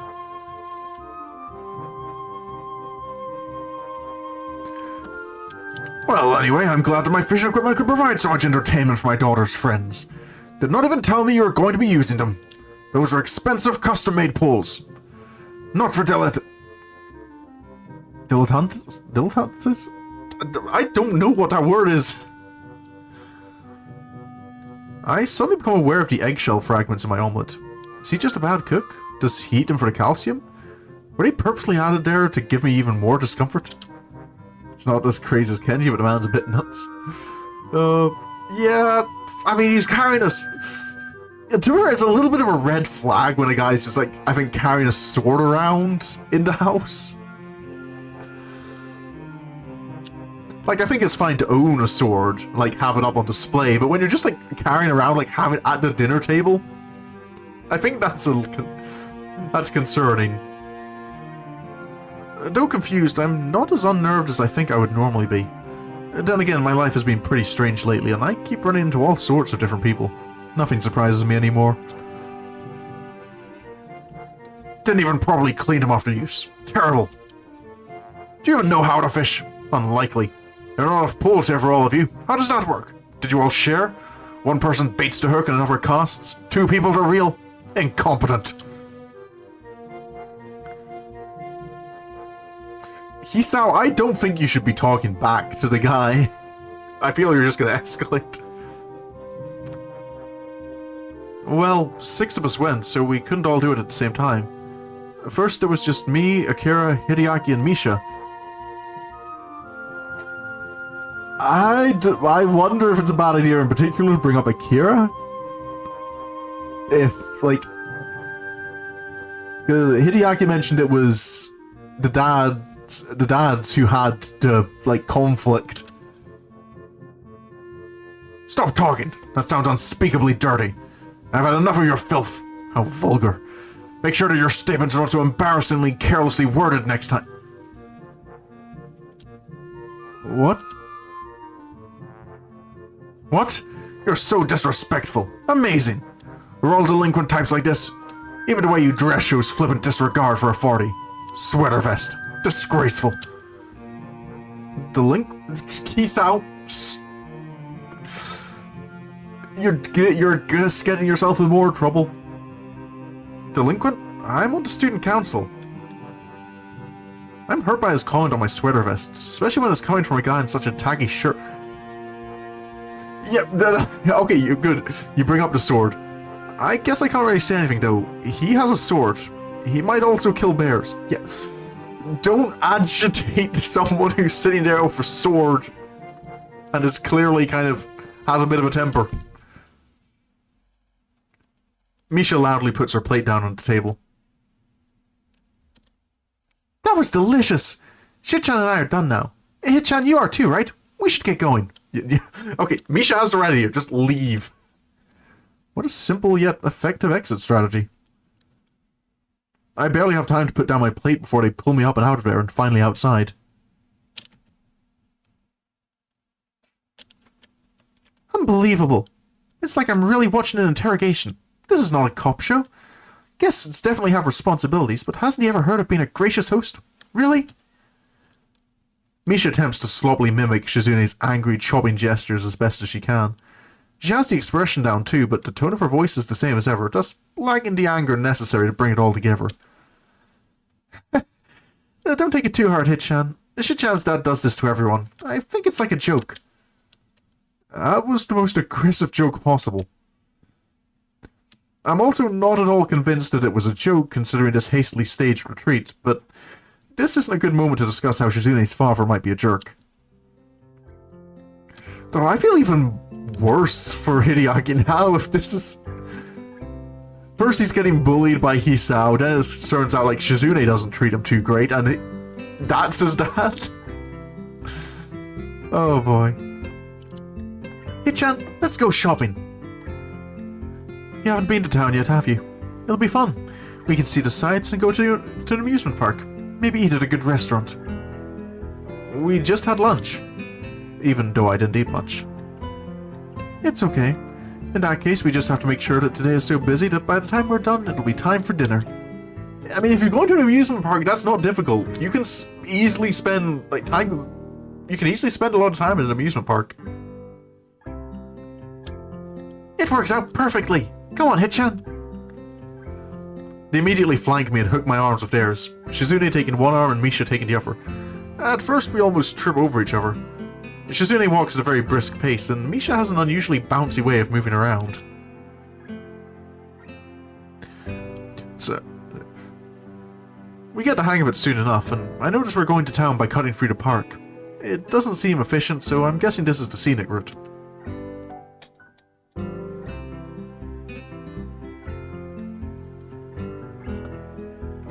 Walking this way hinders how we can communicate with each other significantly. I can't talk to Shizune at all. Shizune and Misha are down to one-handed gestures only. It feels nice though, so I don't mind too much. When I make a crack about it to Misha, she responds with mild confusion. Really, Hitchan? If you really want Shichan's attention, you can tell me. Then I can tap her on the shoulder for you. You could just let me go and I'll do it myself. How are you going to tap her on the shoulder from over there? Like this! She suddenly stops in her tracks roughly and tries to reach behind her bag and across my shoulders to get Shizune's attention. She succeeds, but only because when Misha stopped, I had to as well, or we'd all fall over. Obviously, Shizune had to jerk to a halt too. The sight makes Misha let out one of her characteristic laughs, which shakes us around even more. And Shizune starts flailing her free hand to get her to stop, which only causes her to laugh harder. It is pretty funny to watch her getting so flustered, and I start laughing too. Oh. And another day goes by.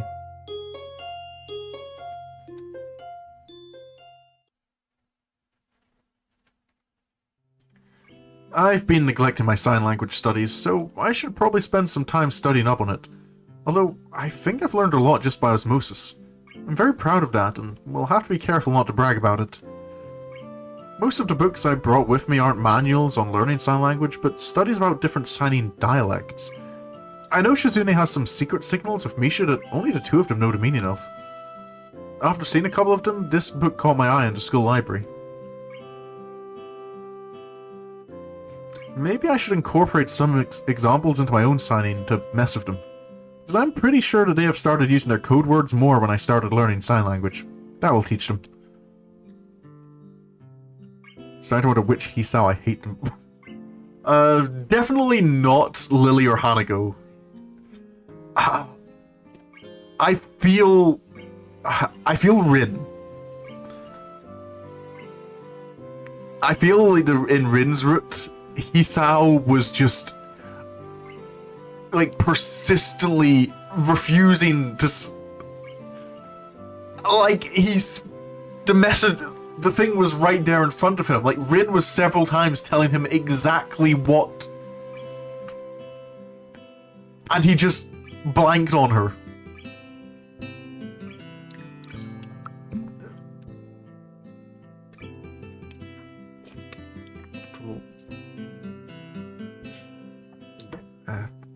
Like Emmy's route, I think of the other three routes, like not including Lily and Hanako's.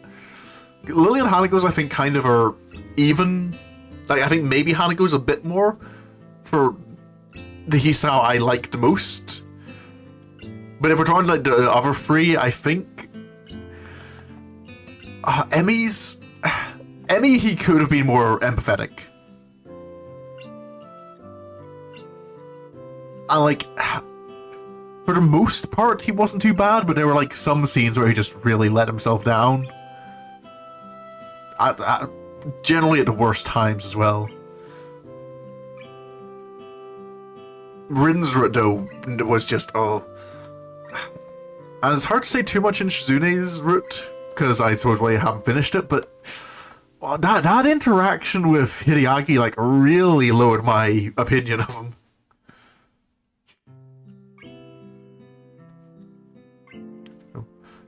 After a quick break for shower, I resumed practicing my signing in the guest room. Oh, in the guest room mirror. Yesterday I crashed my fingers against each other pretty hard. It still smarts, and I don't want a repeat of that to happen again. I hear knocking on the door behind me and turn to find Hideaki standing inside the doorway staring at me. How polite of him to knock, but usually you don't open the door first. What are you doing? I'm practicing sign language. How long have you been standing there? I did not see anything. That isn't the point. I don't even know what he means by that. It's not like I was doing something that I would be ashamed to have people see me doing. Although, sign language must look strange to most people. I'm only used to it from being around Shizune and Misha so much. I'm brushing up on my sign language and reading about it too. Stuff like the history of it, even though they cover it in our sign language classes. Your school teaches sign language as a class? Yeah, one of the first things they brought up was that it's not very common to do that. I guess we're very international or something? I don't think international is the right word. But I don't... It looks fun. Well, I wouldn't call it fun. If you do not enjoy this, it seems like a lot of work to go through just to talk to my sister. Why does everyone keep saying that? Hideaki's mouth twitches like he was about to laugh, but he restrains himself. Come to think of it, he hasn't laughed once since I met him. I could take it as a compliment that he doesn't laugh at me, but I'm curious to see it. Laugh. Why? It's just... Hisao, I don't get you. It was the fastest and most direct way I could think of towards accomplishing my goal. Are people laughing, like, deliberately? That never sounds the same as a genuine laugh.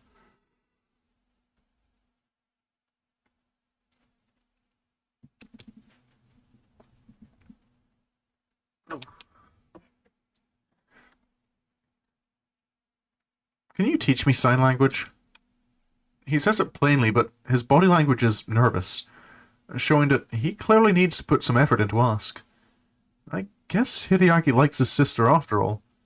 I'd think Misha's a lot more approachable though, so I wonder why he didn't ask her. Secretly, I'm shouting yes inside. I had thought he wanted to learn sign language and even brought it up, but he had evaded the subject skillfully. Turns out I was right after all.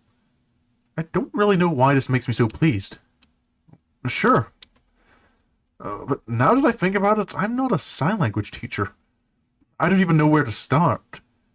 In class, I'd be learning stuff gradually over a week. Does Hideaki expect me to teach him anything useful in a one-day crash course? You can learn things in a one-day crash course of any language.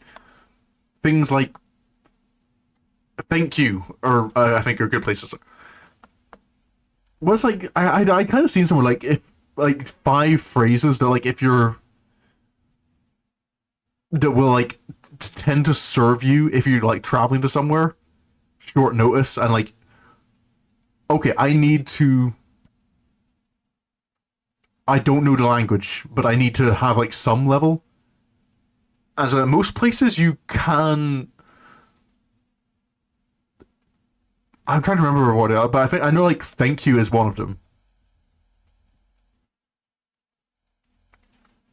Oh, but yeah, like there's a few phrases that will.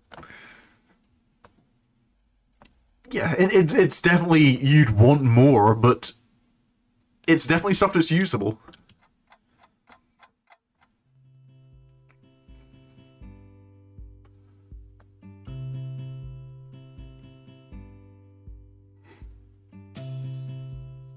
Excuse me.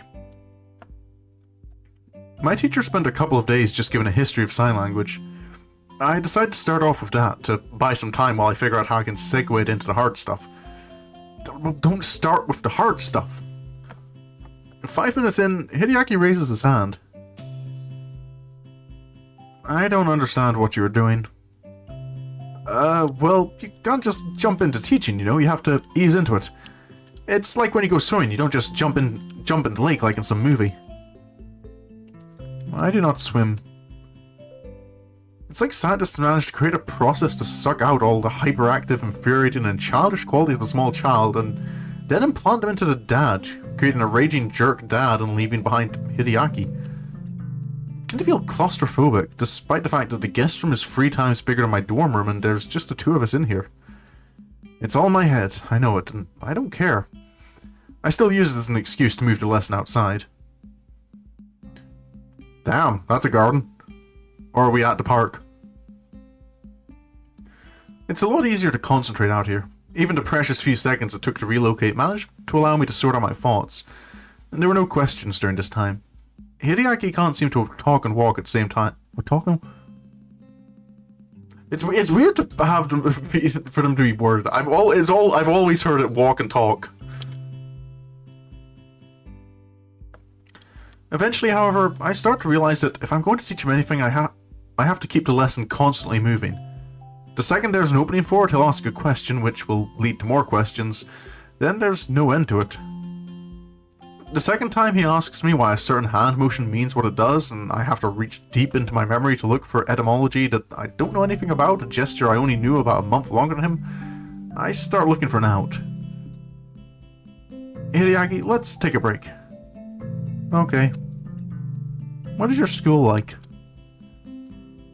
This kid is like a little reporter, but it makes sense for someone his age to be curious, and this is one question I don't mind. What's it like?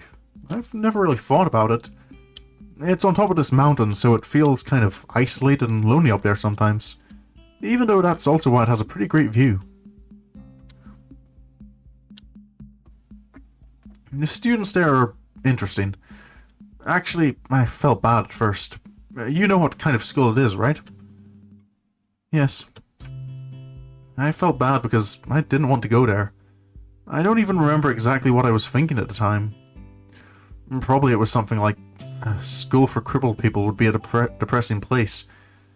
They were telling me to go be forgotten there. Then everyone there was just living their lives for the most part, so I felt even worse. It wasn't different at all, so I felt like kind of a jerk. Shizune was the first person I met. She's in most of my classes. Misha too. They're always together. I guess the school is accommodating enough to pair them up as much as possible. There's this girl in my class, Hanako, whom I feel bad for. She has these burns and seems to have a complex about them. But I think she looks fine. She's a cute girl. And friends with Lily too. You know Lily... You know Lily... Yes, you were together with her a couple of days ago. Oh. Does she bring up Hanako? Yes, sometimes. I'm trying to remember who else is interesting. We have a little track star ace who runs on these prosthetics. There's this one girl, Rin, who doesn't have arms, but she's a great painter. All her art has this harsh, alive quality. Have you ever been to Yamaku? You've probably seen some of it hanging around. A little weird sometimes, but I've always heard that artistic and creative types are like that. That reminds me, the guy who lives across the hall from me is pretty weird too, but he can be interesting at least. You are also interesting. Is that bad? And what's with that tone? What does that even mean? Are you saying I'm weird? Hisao, you always assume... You feel like you're very much assuming the worst in people. You talk a lot. My first instinct is to go into defensive, but the more I think about it, he has a point. That's right. I do talk a lot. I don't think I used to. I think it's probably because of all the time I spend around Shizune and Misha. Talking with them, I get caught up in all their circular logic and just how they do everything. I feel like I'm going to be drowned out or left behind. My sister can drown you out? It's not like she's literally talking over me and stuff, obviously. It's hard to explain. They have more energy than I do. It's like an aggressiveness. I don't feel like I have to match it, but I want to. I think maybe your sister has that effect on people. Do you look up to your sister? He stares at me blankly, tense and confused as to how to react to the question. I will be better than Shizune. Better at what? At everything. Like what? I can do magic tricks. You mean like telling people you've got their nose, or more like the kind of magic where you pull a rabbit out of her ass? He doesn't look happy. Someday I will see Hideaki laugh. I might just try tickling him if I have. No, maybe don't do that. And also, I mean, if you want to see him laugh, maybe try, you know, actually being fun to be around, Hisao. Oh. Hi, Jigoro. The back door flies open and Jigoro strides out of it, keeping his back straight and taking giant, slow, regal strides, like either a king or a huge jackass. I try to turn away, using the train of logic that if I can't see him, he can't see me. Unfortunately, it doesn't pan out, and he comes over so fast, it's like he appeared out of the air over my shoulder. Oh-ho! What's up here? What are you two doing, flailing your hands around, playing cat's cradle like a bunch of girls? I'm teaching Hideaki some sign language. What about you, Mr. Hakamichi? He narrows his eyes suspiciously, as if he's not used to people being polite to him. I am writing an autobiography of my life and times, and by writing, I mean I am dictating it to my biographer. Unfortunately, she is running late. Unprofessional. Perhaps you should read it when it is published later this year. I can put you on the waiting list. Maybe it will give you the moral compass you seem to lack in your life, and inspire you to stop sucking. It can't be sustainable for him to be so casually insulting to everyone. Though Hideaki is likely too detached to even notice, Shizune is deaf, and most of the insults must fly over Misha's head. But surely Akira must have an opinion on this. I try not to think about it. If he is doing this to psych me out, then I have to stay calm, or he wins. He must absolutely, definitely not win. This must be how Shizune feels. How old are you? 46. That doesn't seem old enough to justify writing a biography. I mean, that's not even old. Don't most people start writing their memoirs a lot later than that? Shut up, boy! I'm going to give you advice. Do not talk about matters of age with people older than you. You are less than half my age. You have no right to talk about old. I have an ulcer older than you. He should get that checked out. He might have a point though, he is definitely older than I am. Either way, even if we were the same age, I wouldn't have to explain myself to you, sweater vest. Why do you make that noise? Are you mad? Well, obviously. Good. Your sweater is terrible. What is this root? Your sweater is terrible and I want you to feel bad about it. The burn tells me it's working. I am...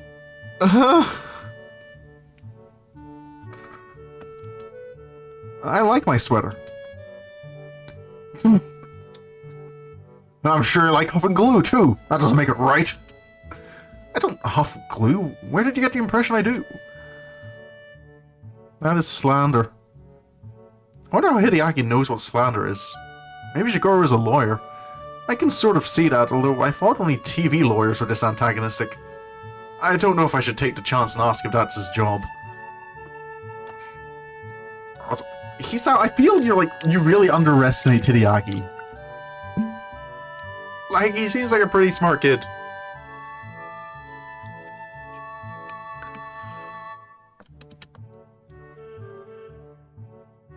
He's right. It is slander. Are you a lawyer?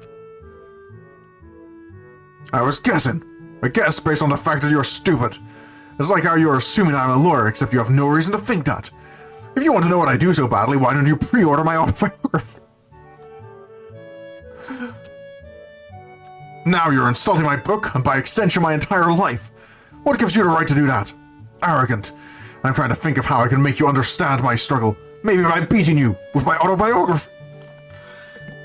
I am... What is... Who?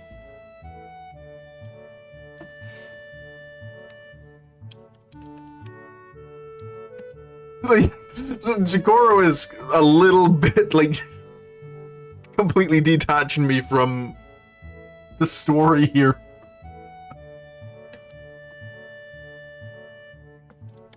I hope you walk away from the beating having learned a valuable lesson, like not making assumptions. Assault. But he made an assumption too, that I huffed glue. I consider calling him out on this glaring example of hypocrisy, but I don't think it's worth it. He would probably explain his way out of it by saying, "Shut up, boy." Back in my day, children were seen and not heard, and to be an adult meant having experienced many hardships. With even a glance, people could instantly judge a man's character. Childhood existed only to temper you for adulthood. This route becomes unhinged.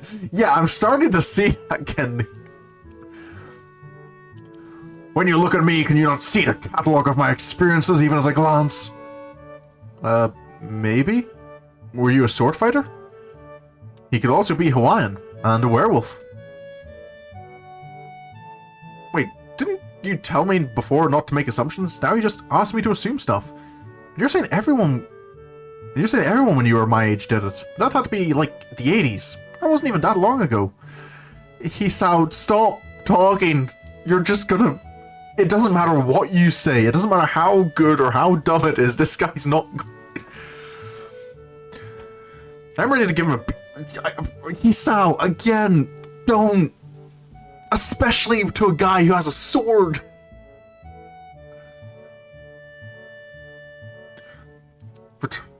I'm ready to give him a piece of my mind for talking like he had to walk 15 miles into snow to ride a coal train, that he had to shovel coal into himself before climbing up a mountain while fighting ogres to get to school.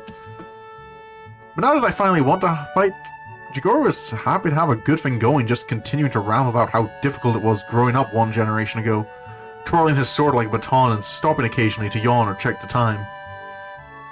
The tardiness of his autobiographer is still foremost on his mind. That means the whole time he's been insulting me, he must have been doing it just to pass the time.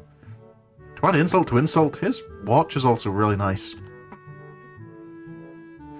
When I was your age, kids had responsibilities, not like today. Sickening. No one thinks about the consequences of their actions anymore. They just do whatever they want, thinking no one will hold them accountable since they're young. It's odd. That description could fit Shizune and Misha. I thought something similar only yesterday, but it only fits them slightly.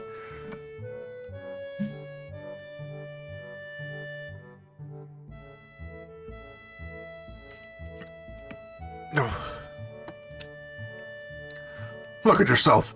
An amoral, directionless, delinquent glue hover with a complete lack of etiquette and absolutely no fashion sense. You are tomorrow's Japan. Disgraceful. Is this the future of this once great country? I know someone you would get along with. Do not introduce those two.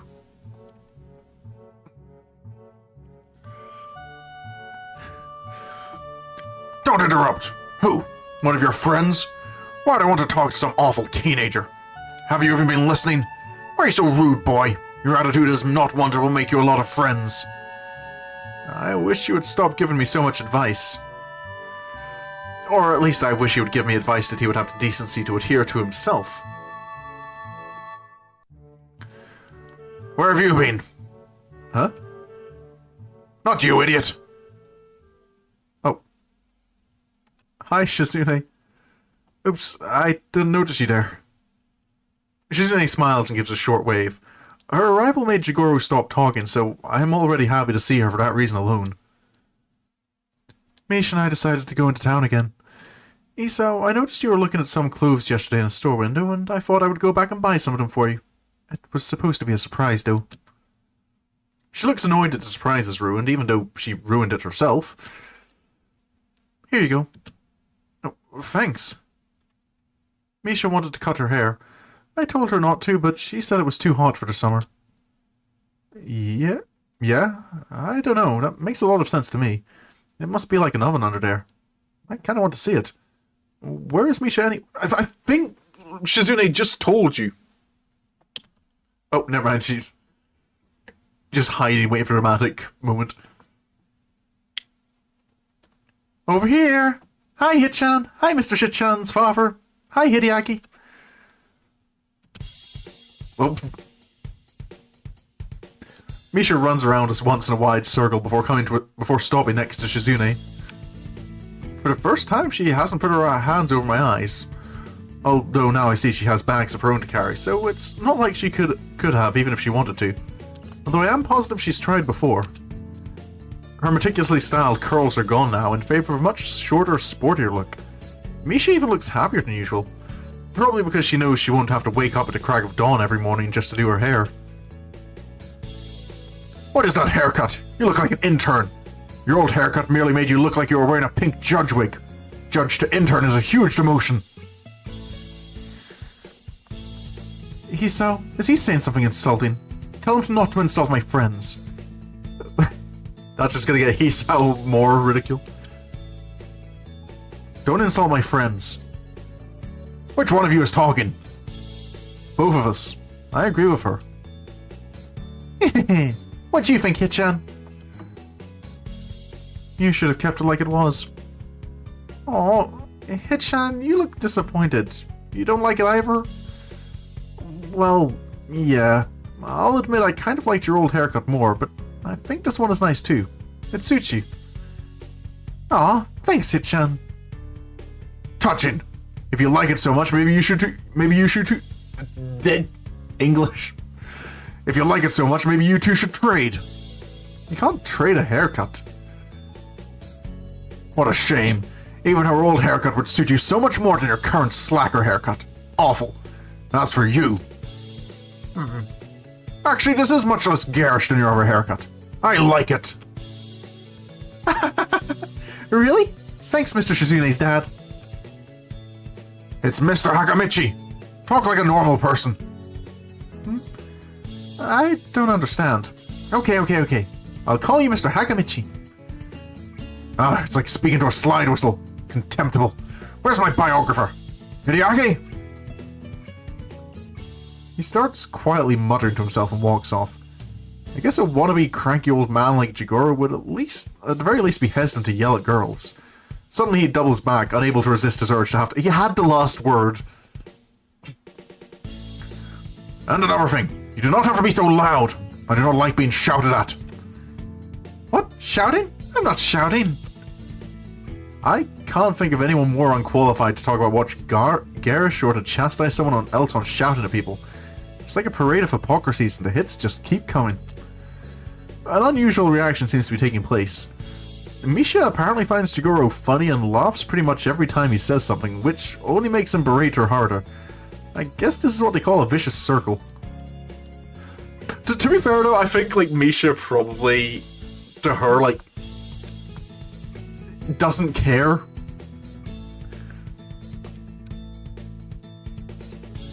Like, Misha seems to be quite able to just like live in her own contentment.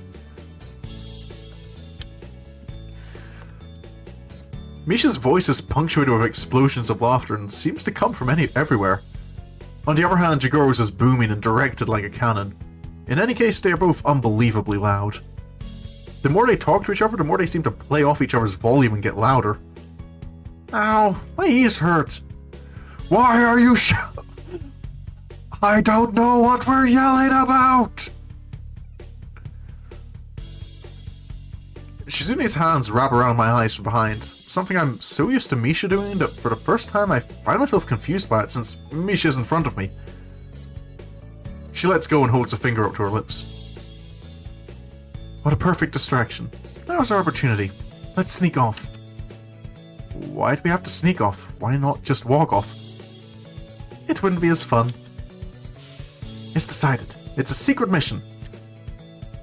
Escape. Sorry, my brain immediately went into like the Zet's narration voice for like next mission. Escape without being detected. Extract Hideaki for bonus points. Already, she has simplified the situation into a game. Shizune quietly slides away from the scene and begins edging towards the house. I walk towards it normally. I can't find Shizune at first, but eventually she walks into the main part of the house, sipping a glass of ice water and dangling her glasses back and forth from her free hand. She whips them on as soon as she sees me. You didn't rescue Hideaki. That means you don't get the bonus points. If you were also being graded on style, I'd have to deduct points for a boring escape. It looked like you wanted to talk to me. I didn't know I had to be stylish about it. You know, some say that the most stylish people are the ones that don't try too hard to look cool. You're really cool. I wonder how it is that I can pick up on her sarcasm so easily, and how hard it might have been for her to learn the concept of sarcasm without being able to hear. I can't imagine it. You seem like you're in a good mood. Although I guess it isn't really a good mood. It's more that she seems very excited. I'm in a bad mood. Setting her drink down, Shizune sits down on the couch. I liked her regular hairstyle so much more. It looked so pretty. It was refined and meticulous. Now she looks too sporty and tomboyish. I wouldn't call Misha refined and meticulous. That sounds more like you. You should give it a chance. Grow your hair out and make it look like drills. Actually, maybe this suits you just fine. Shizune rubs the frame of her glasses roughly, looking annoyed at the implications behind what I just signed to her. That's fine, because I was totally implying that. She moves a little closer to me when I take a seat. I'm a tomboy? Well, no one would call you a tomboy, based on appearances. Shizune glares at me unamused. I have to fight to keep a straight face. Maybe you two should trade haircuts anyway. You sound like my father. Oh. It's true. Shizune giggles noiselessly when she sees my displeasure at the realization. Jumping to her feet, she twirls an invisible sword in her left hand while standing up militarily straight and grimacing. A terrifyingly accurate impression. Anyway, I don't take advice from anyone who wears a blue sweater with brown pants. Where's your sense of color coordination? Dreadful. But changing my haircut, that might be fun. Wouldn't it be? I want to see how everyone would react. You must really like playing with people. Sometimes I think a little too much. No answer. The way she fiddles with her glasses, brow furrowed, tells me that it's because she can't. Everyone hating on Hisao's sweater? Apparently so. Well, I'm in no position to criticize anyone though on outfit coordination. It's fun. Then, with more confidence and while pulling herself closer to me. It's fun to drag more and more people into my life. Oh, I see. Wonder if I'm included in that number. I want to ask, but I'm not even sure how I would. Shizune wags a finger preemptively, indicating that she won't be answering such a question anyway. Oh. She reaches for her glass, but doesn't seem to realize how far she's managed to inch away from it all this time. To prevent herself from tripping over clumsily, Shizune tries to grab onto me and ends up pulling me on top of her. Oh, sorry, my brain is immediately like, this sounds like a good moment for her dad to walk back into the room. As I lean over her, I can feel the heat coming off her body and realize how close we are. I can hear her soft breathing and the slight rustling of her clothes as she momentarily fidgets about. A blush starts to creep into her cheeks, but her eyes stare straight into mine, dark and unblinking. The old compromise. Yep, good old tropes. It's the same look from the first time I saw her. Piercing and devoid of any clear emotion. Just waiting to see what will happen next. Like the eyes of a cat. It makes me feel uncomfortable being looked at in such a way. This is the first time I've been so close to her for an extended period of time, and the mood is different now. The situation now isn't the same as a passing touching of hands or her and Misha's usual games. Shizune's fingers weave together tentatively, but she makes no move to sign. The look in her eyes isn't just nothing like I'd thought, it's more like expectation. I wonder if maybe I've been following the string of her expectations this entire time. I feel her grabbing me by the shoulders and then gently but firmly pushing me off of her. I roll sideways onto the soft couch and pull myself into a sitting position less than a foot from her. The way I feel, she might as well have thrown me 10 yards. When I think about it, this is perhaps one of the biggest drawbacks to sign language. Shizune said that the fact you have to sign your words out of your hands means you have time to reflect on what you say before you say it. But on the other hand, it also means that what would normally just be an awkward silence becomes an insurmountable wall. I'd just blurt out something, anything to try and dispel the tension I'm feeling right now if I could, but I can't. Ordinarily, I think that what would be normal would be to apologize and maybe leave. But right now, I wonder if that is even applicable. I can't get past how guilty such an action would seem, like I was just slinking away. Of course, it's not like I can just play it off like nothing happened either. That would just be insulting to both of us. So, as much as I don't want to, I apologize quickly. So quickly I forgot to sign it. And then I go back to my... Okay, yeah, that's a bad way to be fair, I don't... I mean... Yeah, I feel like you... Yeah, we're just walking off isn't a good response. Especially, I don't know... Like, yeah, kind of just... an apology of, like, courtesy, I think. But I don't think Hisao was necessarily in the wrong there. Like, as well, like... Shizune was the one who kind of knocked him over, trying to reach for a glass.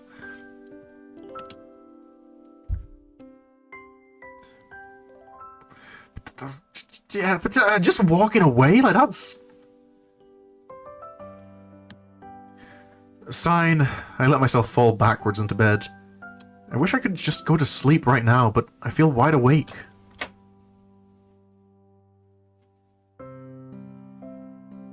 I sit up when I hear the door close and open my eyes to see Shizune sitting in the chair in front of me. She asks a question that goes right over my head due to my surprise. It's not a feeling I'm good at concealing, and I don't think it's what she intended. Whatever she was saying, she backs off and doesn't attempt to sign again for a while. This is the first time I've been in your room. Shizune tenses her fingers and puts on an exaggerated attempt to make herself look embarrassed and modest at the thought. I can't appreciate the joke, just the fact that she's here has me feeling a bit scattered. Very funny. It is even my room, it's your guest room. Besides, you and Misha barged into my room once before. It seems as if she expects me to say more. I remember feeling very panicked when they burst into my room, afraid of what conclusions they would jump to seeing the wall of pills lining the place. I don't think that Shizune remembers, though. It made you nervous. The way she says it so factually stings me. A lot of things make me nervous. You're one of them. Because you're overeager to always get people involved in whatever you're doing. Whether it's joining the student council or even taking a break. Whether they want to or not. Oh. She signs almost at a crawl, her hands pausing mid-sentence far too much, causing the words to dissipate formlessly before I can even begin to try to understand them. I try not to let on that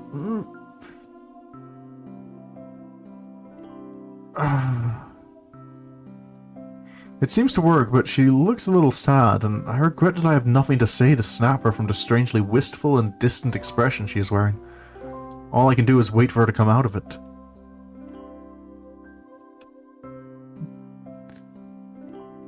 You're right. I want to drag everyone into my life, but lately I'm no longer sure if it's the right thing to do. I enjoyed you taking me to your favorite restaurant the other night. It's not like that was my favorite restaurant. I have others I like. I might even be able to rank them by number. Really? This chair is so hard. I want to sit on the bed. Motioning to her to go ahead, I wait for her to get off the chair and take her place when she does. Though I didn't intend for it to be, she finds it amusing. Close your eyes. Why? It's a surprise. I decide to humor her and close them. I can feel her leaning over me, and suddenly something soft and moist touches my lips. My body tenses up in surprise. Fortunately, not as awkward as reactions I could have made. It was just a quick peck, and I almost think that's the end of it, but then she kisses me again. More deeply this time. Her hands slide onto my shoulders, up to my neck, and then back down again. Then across my shoulders and down my arms. Oh. That feels early?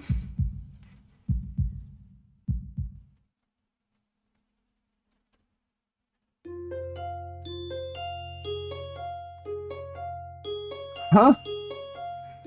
Like, what is... They've done, like, nothing with... They've done, like, nothing with their relationship so far. Like, what... That feels like a very...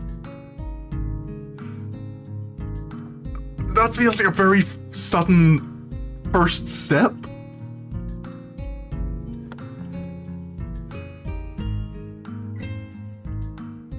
Okay.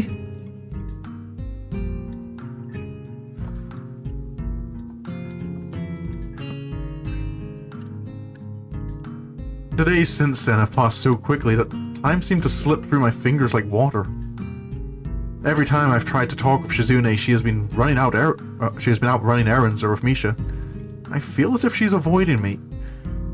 That can be a thing when you, like, rush into intimacy too quickly. Like, from what I'm aware, like, it's only... Did say this would be an error game out of review. Yeah, but you could... Oh. I don't think that excuse... There should still be something leading up to that. Like, it was only a few days ago that I think they had their conversation about, do you want to go out? And since then, we've had, like, no... Like, that interaction with her in the living room was the first interaction since then, really, where it's just been the two of them. Other than just, like, showing up at the student council room early and going, oh, this is the holiday plan. I don't know, I'm just... Slow down a bit. I'm not surprised. Of course, it bothers me, but I think the way she's acting seems pretty natural. And then again, it's not like I've been through this before. Whenever I can't find Shizune, I end up running into Misha, and when I do, I ask her to help me with my signing. However, she always ends up squirming out of it. Whatever. Yeah. Oh, I mean, to be fair, this is more about the writer than it is about Hisao I can't blame Hisao on this, because it seemed to be fairly clearly Shizune taking the initiative there. But I was expecting, at least one conversation about them romantically first. Like, even just one conversation.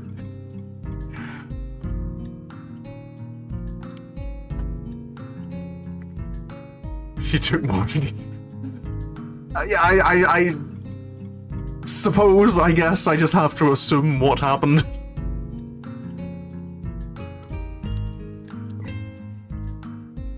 However, she always ends up squirming out of it. We're leaving after today, so I'm determined not to let her escape this time. Once we head back to school, we're probably going to have to start grinding through more student council affairs in preparation for school restarting. I want to brush up on my sign-in as much as possible by then, even if it's a day's worth. Come on, it's pretty much just having a couple sign language conversations. You do that all the time. Actually, you're doing it right now. Really, Hitchan? That's funny. Misha temporarily stops her unconscious signing in order to wave her hands in front of her face in denial, but then quickly resumes gesturing everything the both of us are saying to no one in particular. Hitchan, you're so persistent. Suddenly being interested in sign language again? Could it be that Hitchan wants to make a career out of it?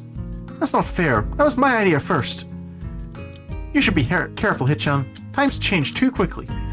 By the time I decided I wanted to be a sign language interpreter, they had cell phones that people could type out whole paragraphs on. Amazing. Not very good for me, though. As if she knows that another deferral isn't going to cut it this time, Misha changes her tune pretty quickly to a more apologetic one. I'm sorry, Hitchan. I'm just so tired. Especially lately. Even though being with Shitchan is fun, she has way more energy than me. Teaching on top of that would be too tiring. I just don't have that much stamina. Sorry. She doesn't seem very tired, and shouting that statement with her usual cheer and vigor? I know it's wrong of me to keep pestering her like this, though. Actually, Shitchan and I were planning on going shopping today. It's our last chance to pick up some souvenirs. Souvenirs, huh? I almost forgot that I was on vacation.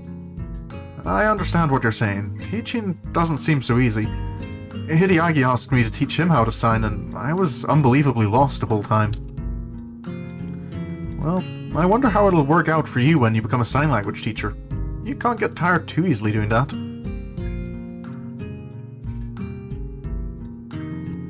Yeah, right. I hope not.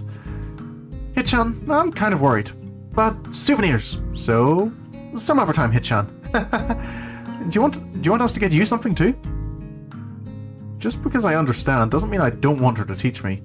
I suppose I can't press her any further now, though. Even I'm bothered by how selfish it would seem to do so.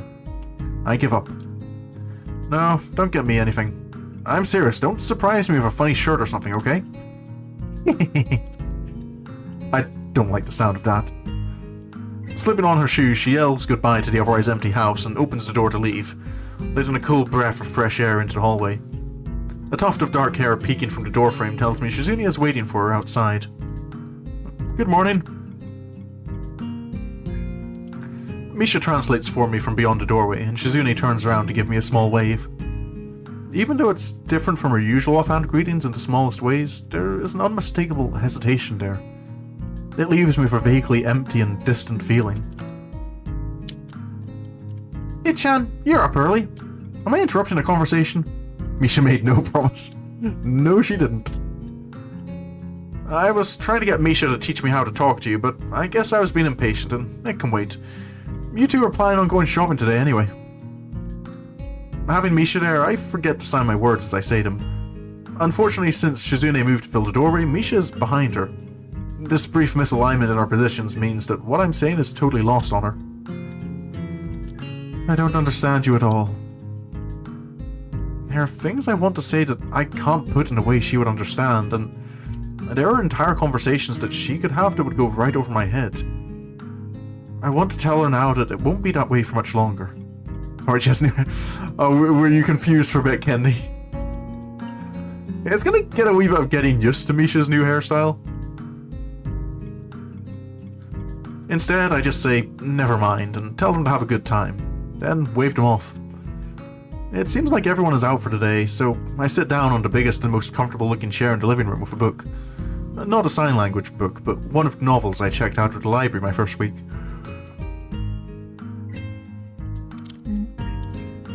Excuse me. So I missed when that happened to you. Her haircut grew me. Yeah, I'll have to see. No. The thing is, I kind of know I'm... The thing is, I know I'm biased to long hair. But I'll have to see if I get used to it. Because at the moment, I think it's more just the part of my brain that doesn't like change. That was so long ago. I should really start chipping at that pile of books I borrowed, or at least returned them. Oh, hello. More of this guy. 16 pages in, Jigoro walks into the room, a stack of papers in one hand and his sword twirling idly like a baton in the other, casually shaking water from a recent shower from his hair. Oh no. Upon being seen doing something so ungentlemanly, he freezes like a deer in the headlights, and slowly moves on to smouldering with powerful but baseless fury as he sits down on the couch a few feet away. This is only the third time I've met him, and I'm already starting to feel nauseous on reaction. I guess in a way this could be considered a kind of charisma? You would know that, wouldn't you, Money?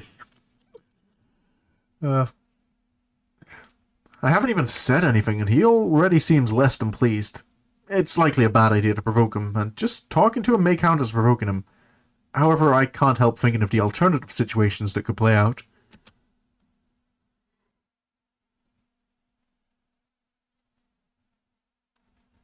Excuse me.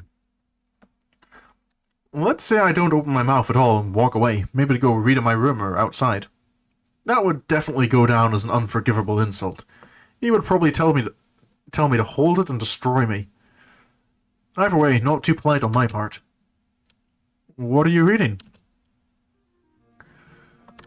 The draft for my autobiography. It's the story of a man who wakes up to find an uninvited guest in his living room, sitting in his chair and reading shallow literary dreck. I've barely started reading the book. I don't even have an opinion on it yet. And I can already see how this conversation is going to play out, so I might as well try to steer it in a different direction. Where's Hideaki? You even ask questions rudely. Disgraceful. That aside, why would you even ask me such a stupid question? How would I know? Am I my son's keeper? But yeah. You are his dad. Well, you are his dad, and it seems like he does live here, so... But I guess I can't say that, tempting as it is. I give up. I already tried to make small talk with him and failed. It's like trying to talk to a brick wall that also hates you. That is my cue to leave and sift through my wallet to see if I have enough money to go to a movie. Really? Yeah, I know I said like they definitely shouldn't meet, but I'm also curious what would happen if Jigoro met Kenji. What does that conversation look like?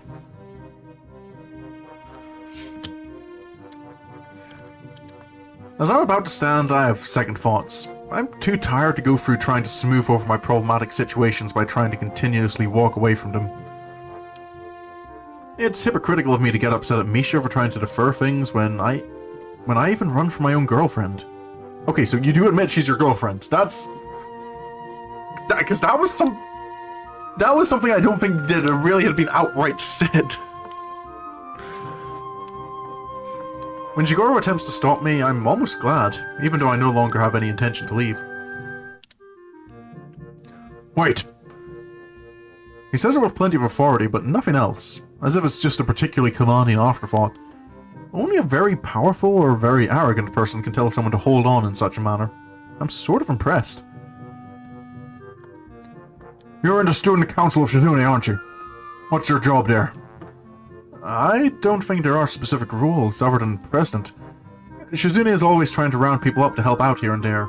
Usually we might get like one person to pitch in, but otherwise the three of us do whatever needs to be done. It's crossed my mind a couple of times around when I first met her that Shizune's disquietly and analytical stare might be because of her deafness.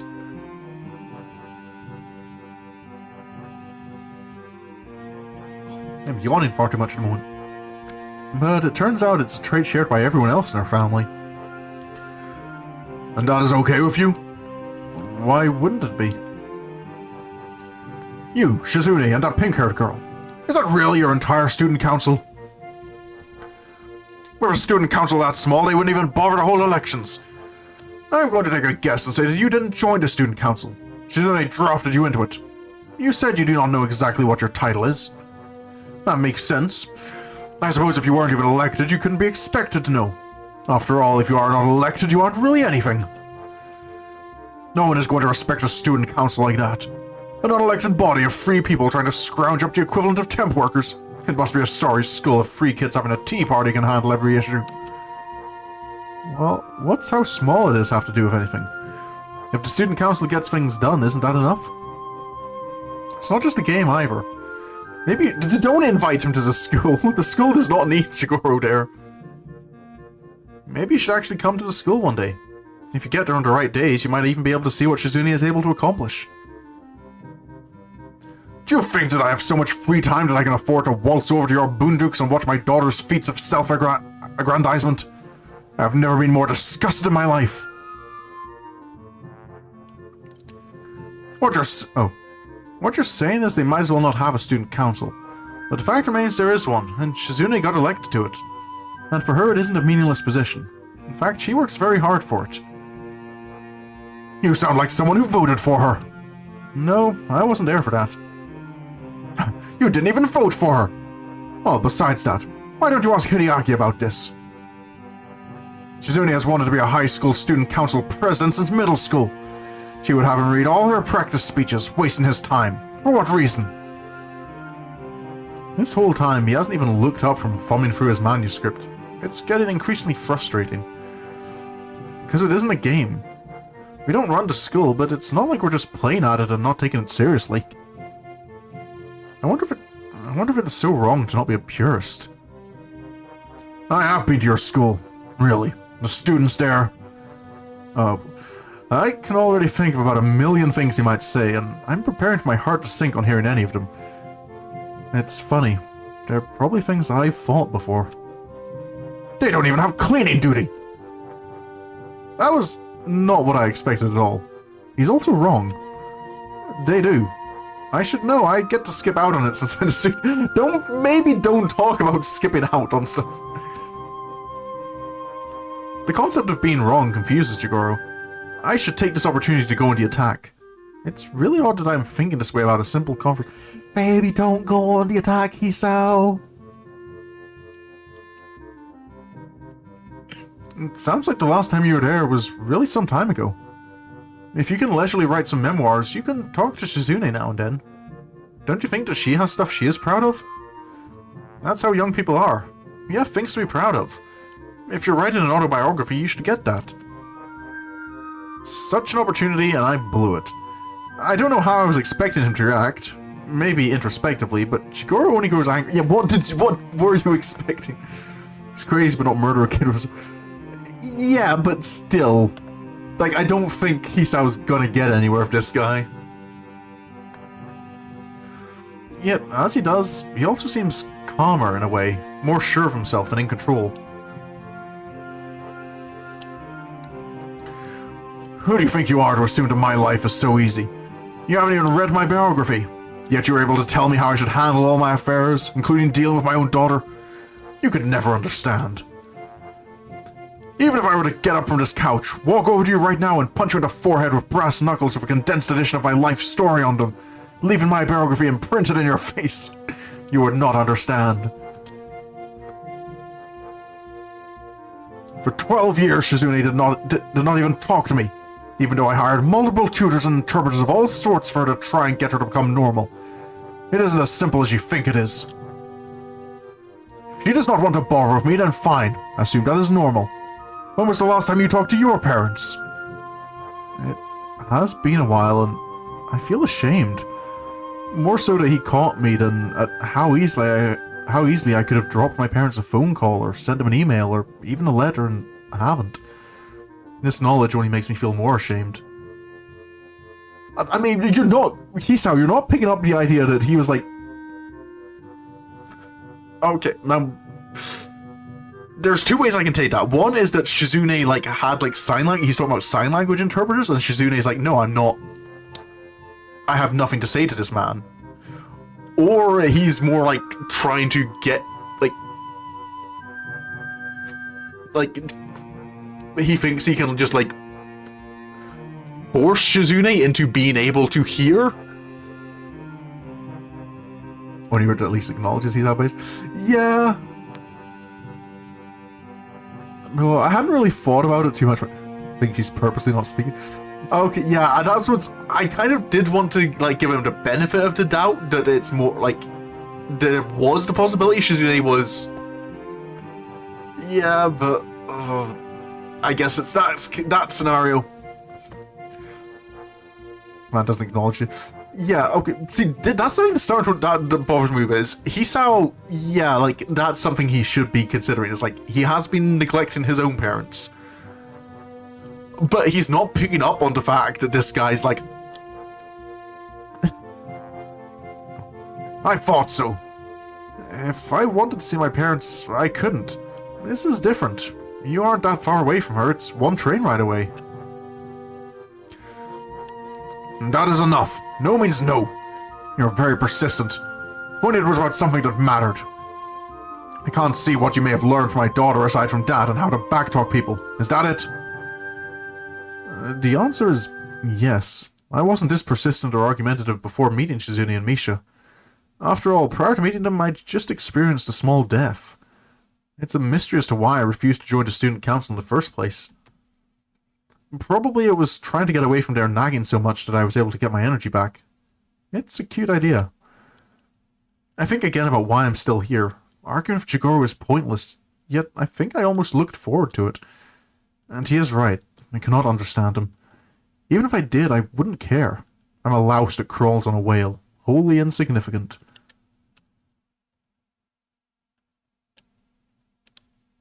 Hisao, I'm still kind of concerned that you're not, like, you don't seem to be addressing what he was saying about Shizune. He has a confidence that I don't have. Shizune does, and it could be the reason why I'm here now, in an almost shouting match with her father. It's because some of that bravery has rubbed off onto me.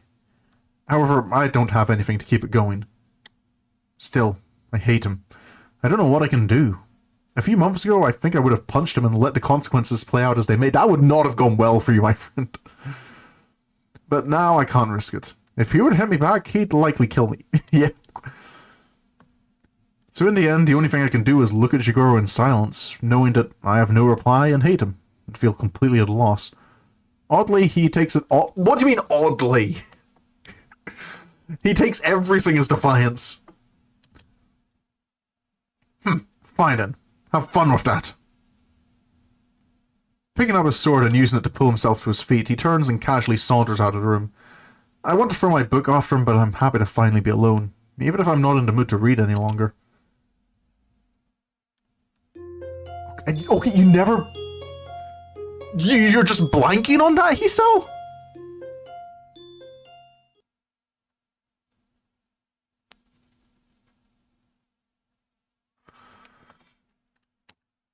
Okay, right. That's the end of a chapter, so I think I'm gonna save there. That bothers me, Hisao. That like you don't even have like any inner monologue, like even a sentence, kind of going. Like where.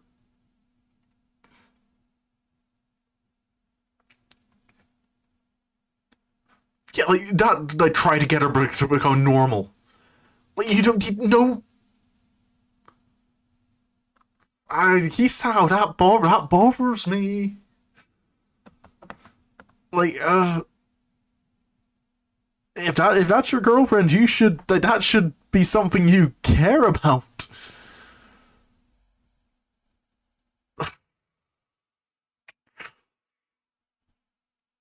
Uh,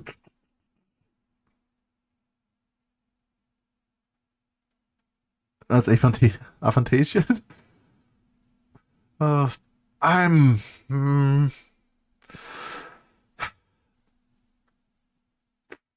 Hisao.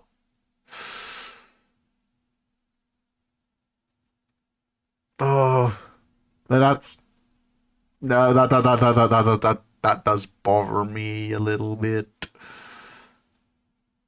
Ah, like, oh, like just not even like in the back, like not even a side thought or anything. I really hope that that is something that stuck with him though, and that he does think about later.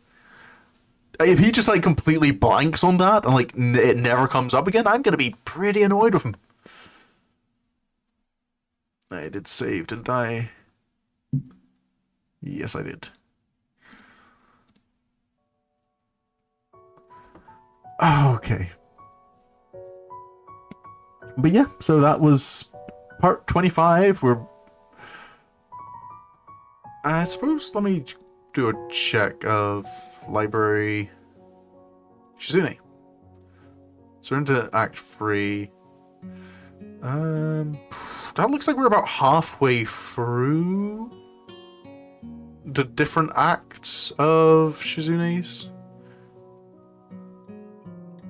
Act 2 was 1, 2, 3, 4, 5, 6, 7, 8, 9, and 1, 2, 3, 4, 5. So if they're all this, no, it looks like there's more. Okay, so I don't think I'll finish next stream. So it looks like there's maybe going to be 27 streams. So if I do 2 streams next week, I think that'll finish Katawa Shoujo. Yeah, this stream was I guess like the drama did begin, but I wasn't. It was not the drama I was expecting. Who is Takoro? Why? Oh, I was not prepared for this character. In all my imaginations of kind of, oh, we're meeting, like maybe meeting Rin's parents, like that was not the character I had in mind. But yeah, that'll be me for today. No stream tomorrow evening, but I'll be back Saturday morning my time or Friday evening US time. And Mooney and I will be returning to Final Fantasy XIV. Make our way into the Rectica Greatwood. Have a wee look around.